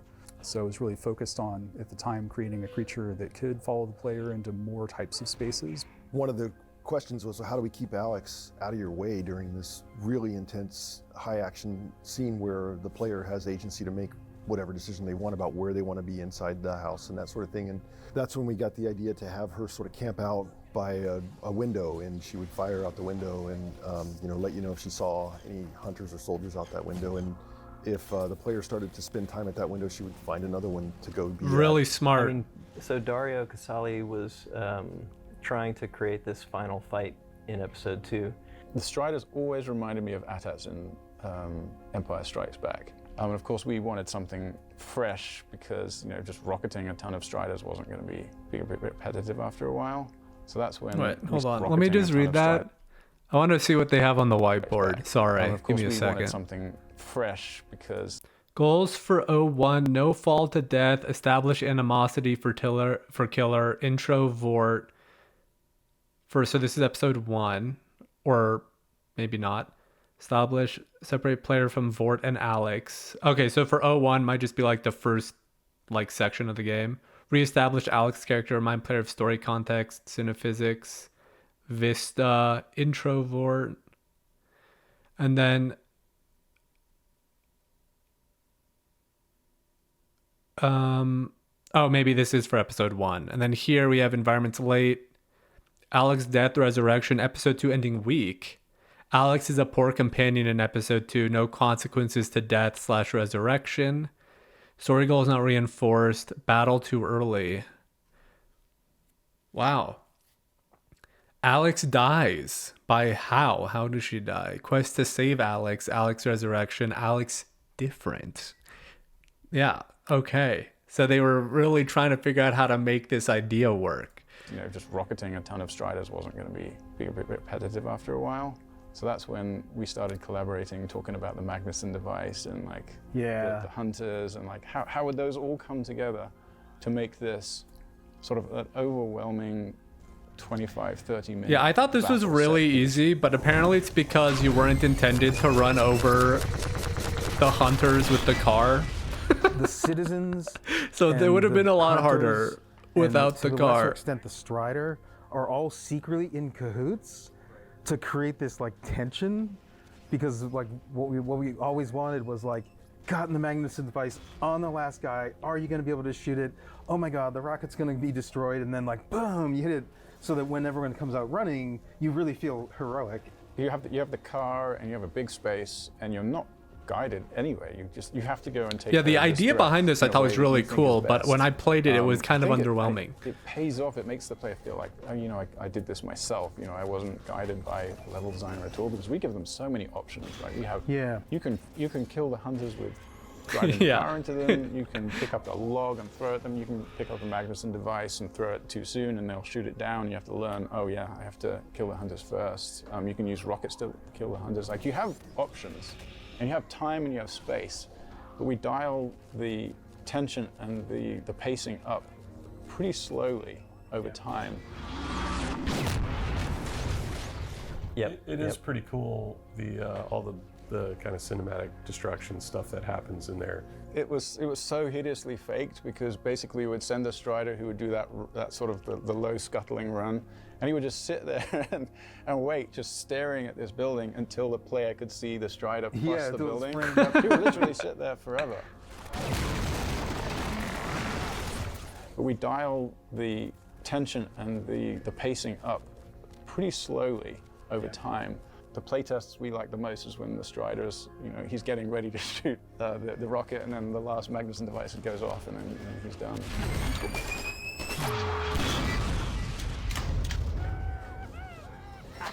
Cool, dude. We did it! We held them off! People were failing left and right, and the team was calling for the map to be cut. Wow, I took a lot of heat for that. And both of us did. Yeah, we had to see it through. We were going to do an arc of 3, of course, because that's just how you think of stories in those terms. And then you want the high point to come at the end of the second one. And Gabe at one point saying, "Who's the important character you're going to kill?" I'm like, "Lamar is going down. This is going to be it. Like, I want episode 2 to end with Lamar floating into space, going down, going up. Actually, it's like that's not good enough. Lamar, if Lamar dies, actually is dead. I mean, I guess I don't know how she's supposed to be alive, but what's the right it's kind of ruined the ending now. Episode 2 was longer than episode 1 and bigger, and people like that better. But it also took longer. It took longer to make, and people didn't like it as much as they liked Half-Life or Half-Life 2 kind of scope, right? Yeah. So by saying episode, are we solving a lot of problems here, or are we just making a... I definitely think the episodes were probably a I mistake. think that's maybe the way I felt about it. Even into episode 3, I still don't know what that would have been if we'd built it, because it hadn't been built. That was the feeling of excitement of something I can't even imagine is going to happen as a team. I was not like imposing like a top-down. Yeah. This is what we must do to tell our very important tale. You know, it's more like, oh, we have new features. Like, what kind of story can we do with these now? Well, I worked on episode 3, and I was working on this gun called the ice gun that basically let you create amorphous shapes out of ice. So you could like raise a little ice wall in front of yourself. Oh, that's cool. It would be attached to the floor, and then the Combine soldiers could shoot holes in it, and it would shatter and break like kind of like glass, I guess. So that was the primary mode of you could build ledges for yourself to get down, you know, cliff faces. It had another mode that was like a kind of like a Silver Surfer mode where you would extrude the ice in front of yourself. That's fucking Kelvin's ice path. Kelvin's ice path. If you guys play Deadlock, you know what I'm talking about. They just literally ripped it. Makes sense. I mean, if they had it probably developed, and they're like, we might as well use it. And then run along it and use it to cross gaps, go over chasms and things like that. What else do we have? It was set in the Arctic because it was centered around Borealis. I remember the little blobby, squishy. Oh yeah. Brian was working on the blobs. So we had the isosurfaces that we ended up using that looks cool. for paint. So we had that as a. Oh yeah, okay. So that was the paint enemy. in Portal 2, right? Enemy, and it could change its shape, and you could That's really cool. Shapes, with some content tools. Wait, that's really cool. It could also split into little hoppy blobs that could, they were almost like little head crabby things, but they were little splats that would hop around. And we were doing all kinds of stuff with that. It could pass through grates. You know, you could get more gameplay out of something where you had maybe a couple of creatures with simpler behaviors. Oh yeah. And then you would spend time like combining them with other game mechanics. Story was never the boss of anything. It was always we worked on a peer-to-peer thing. We were all gonna, what can we do? Yeah. What do you think would be cool? Very collaborative. It was still a collection of like playable levels in no particular order, and a collection of story beats and story concepts. And we were still like, probably another 6 months we would have had a critical mass of like mechanics, and then start putting them in a timeline. I think probably a year and a half easily, depending on how ambitious we got. Could have been, 2.5 more years. Yeah. Probably. It's hard to be a lot less than 2 years. Yeah, I think we were 6 months in on it when we moved to Left 4 Dead. I don't know, we were moving at a pretty brisk pace too. I thought that we needed to go much bigger on episode 3 or do something else, because I don't know if this is the right way to describe it, but element fatigue. I think we had really explored a lot of what made sense in the Half-Life universe and setting. Arcane was building the Ravenholm game, and even they were having trouble doing cool new stuff with this tool set. And like, if those guys can't figure out a bunch of cool stuff to do with this, I think we're running out of fuel. Episode 3 is coming along. It's like, well, what's the new big thing here? It's got to be bigger than all the stuff we just did. Even episode 2, and it's like, oh my God, it just becomes. Are we allowed to cry in this documentary? That's what I want to know. Left 4 Dead needed very interesting, kind of an all hands-on sort of an effort to ship. And so we put down Ep3 to go help Left 4 Dead, and it was a really tight shipping schedule, and it required a lot of work from everybody to get out the door. And it was worth Left 4 Dead was great. Left 4 Dead came out great.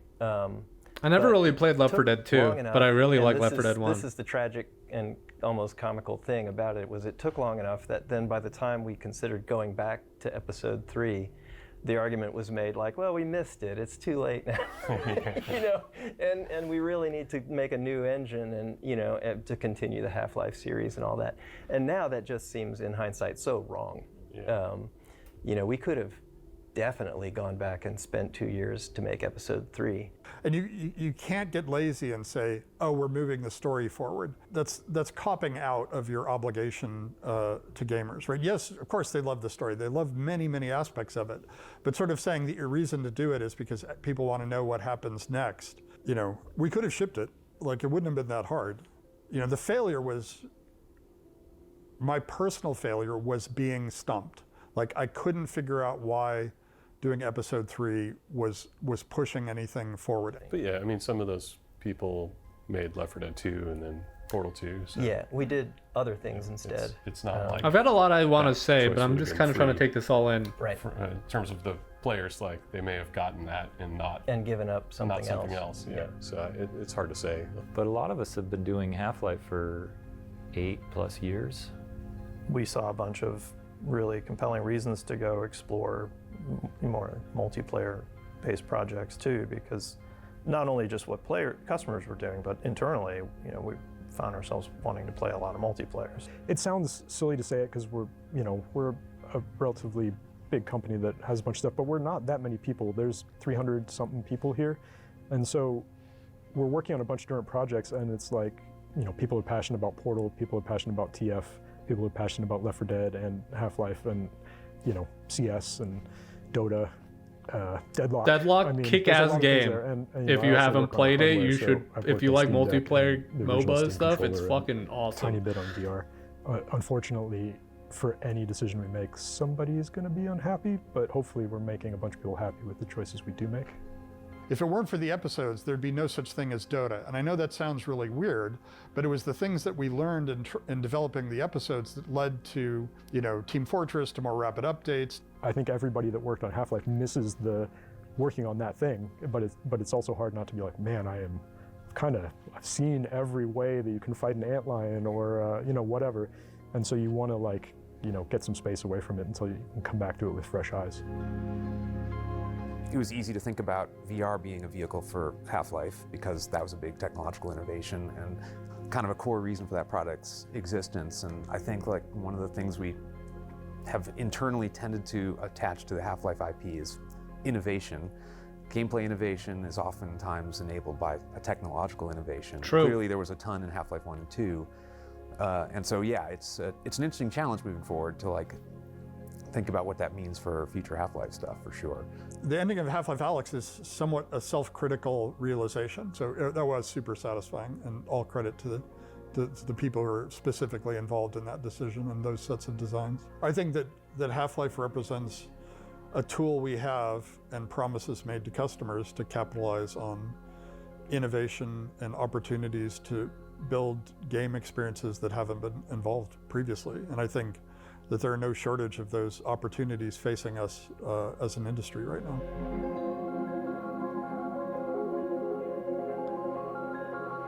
Wow, what a fascinating documentary. This is really good. Yeah, I think so interesting. I honestly wish we got a little bit more details about what happened with Half-Life 3, but it seems almost like it was fairly simple in some ways. I'd love to hear more. I've read Breen Grub and Epistle, however the fuck you say that word, 17 or 13 or whatever it was. I forgot the number. I read those. I thought it was kind of mid. I'm not going to lie. I wasn't super impressed. I think it would have obviously been much better with a collaborative team kind of coming up with some ideas. But So I would love to hear Laidlaw's thoughts on like kind of being. I think it just had to be so frustrating to be a writer for this, because like you have this story, you don't really necessarily have like, you probably have like some story beats you want to hit or some ideas, but the fact that you can't create anything until like, the boss man says this needs to be technologically innovative. And I think for a lot of, like, I think, again, I'm not a fucking, like, famous CEO billionaire. So, like, obviously that doesn't necessarily mean my opinion is invalid, but it's not like I have a lot of weight to what I'm saying. It's just my opinion. I am curious on, like, does every game need to be a technological innovation? Him saying like, okay, to continue the story, yeah, that should not be an obligation to create something. It's like, oh, you have to finish this. You do have to create something that is a good product. But it doesn't need to be the next big thing. I guess that's my personal take. Like, I think I'd be happier with, like you concluding your current arc or whatever you want, and then you can really focus on making the next thing the big technological innovation. It just feels weird to me that you're like cutting it off at like a midway point, and then you're saying like, we need to wait till we can really do something new. That's just a personal opinion, and I don't necessarily think just because Gabe is like the famous guy that made Steam and he's real, like a lot of people think he's responsible for its success and everything, like I don't think because he's gotten some stuff right means he's right on everything. And just because I'm giving my opinion doesn't mean I'm right. Like I actually don't think I have any evidence saying yes or no, right? But this is my argumentation, is just that I feel like let's conclude Half-Life 2 with your episodes. You get episode 3 done, you do your story piece, and then you can have something bigger with Half-Life 3 or something, you know what I mean? So I don't love that. I mean, I understand it. I just don't personally agree. But because I think even with something like Half-Life Alyx, I don't know if for me it was worth a 20-year wait, right? Like I know the game wasn't in development for 20 years, but to me it's like just waiting so you can create something truly different is great, but like I don't think you should necessarily even in some ways I think maybe you can go back to the drawing board and try to look at different ways to innovate or do something different with the franchise. Because I mean, I do agree that, a lot of gameplay innovation can come from, technological innovation, right? Like at the end of the day, a lot of RPGs are playing the same way. A lot of shooters play the same way. A lot of like, mechanics for games are pretty much like solved or, become tropes throughout games because obviously they're what works, and like how much more can you innovate on a shooter? So I definitely understand that limitation being kind of like, man, we're building this game and it just feels like Half-Life 2, but it's blue, like because it's in the Arctic. Like it doesn't really feel like we're doing anything besides maybe moving the story forward.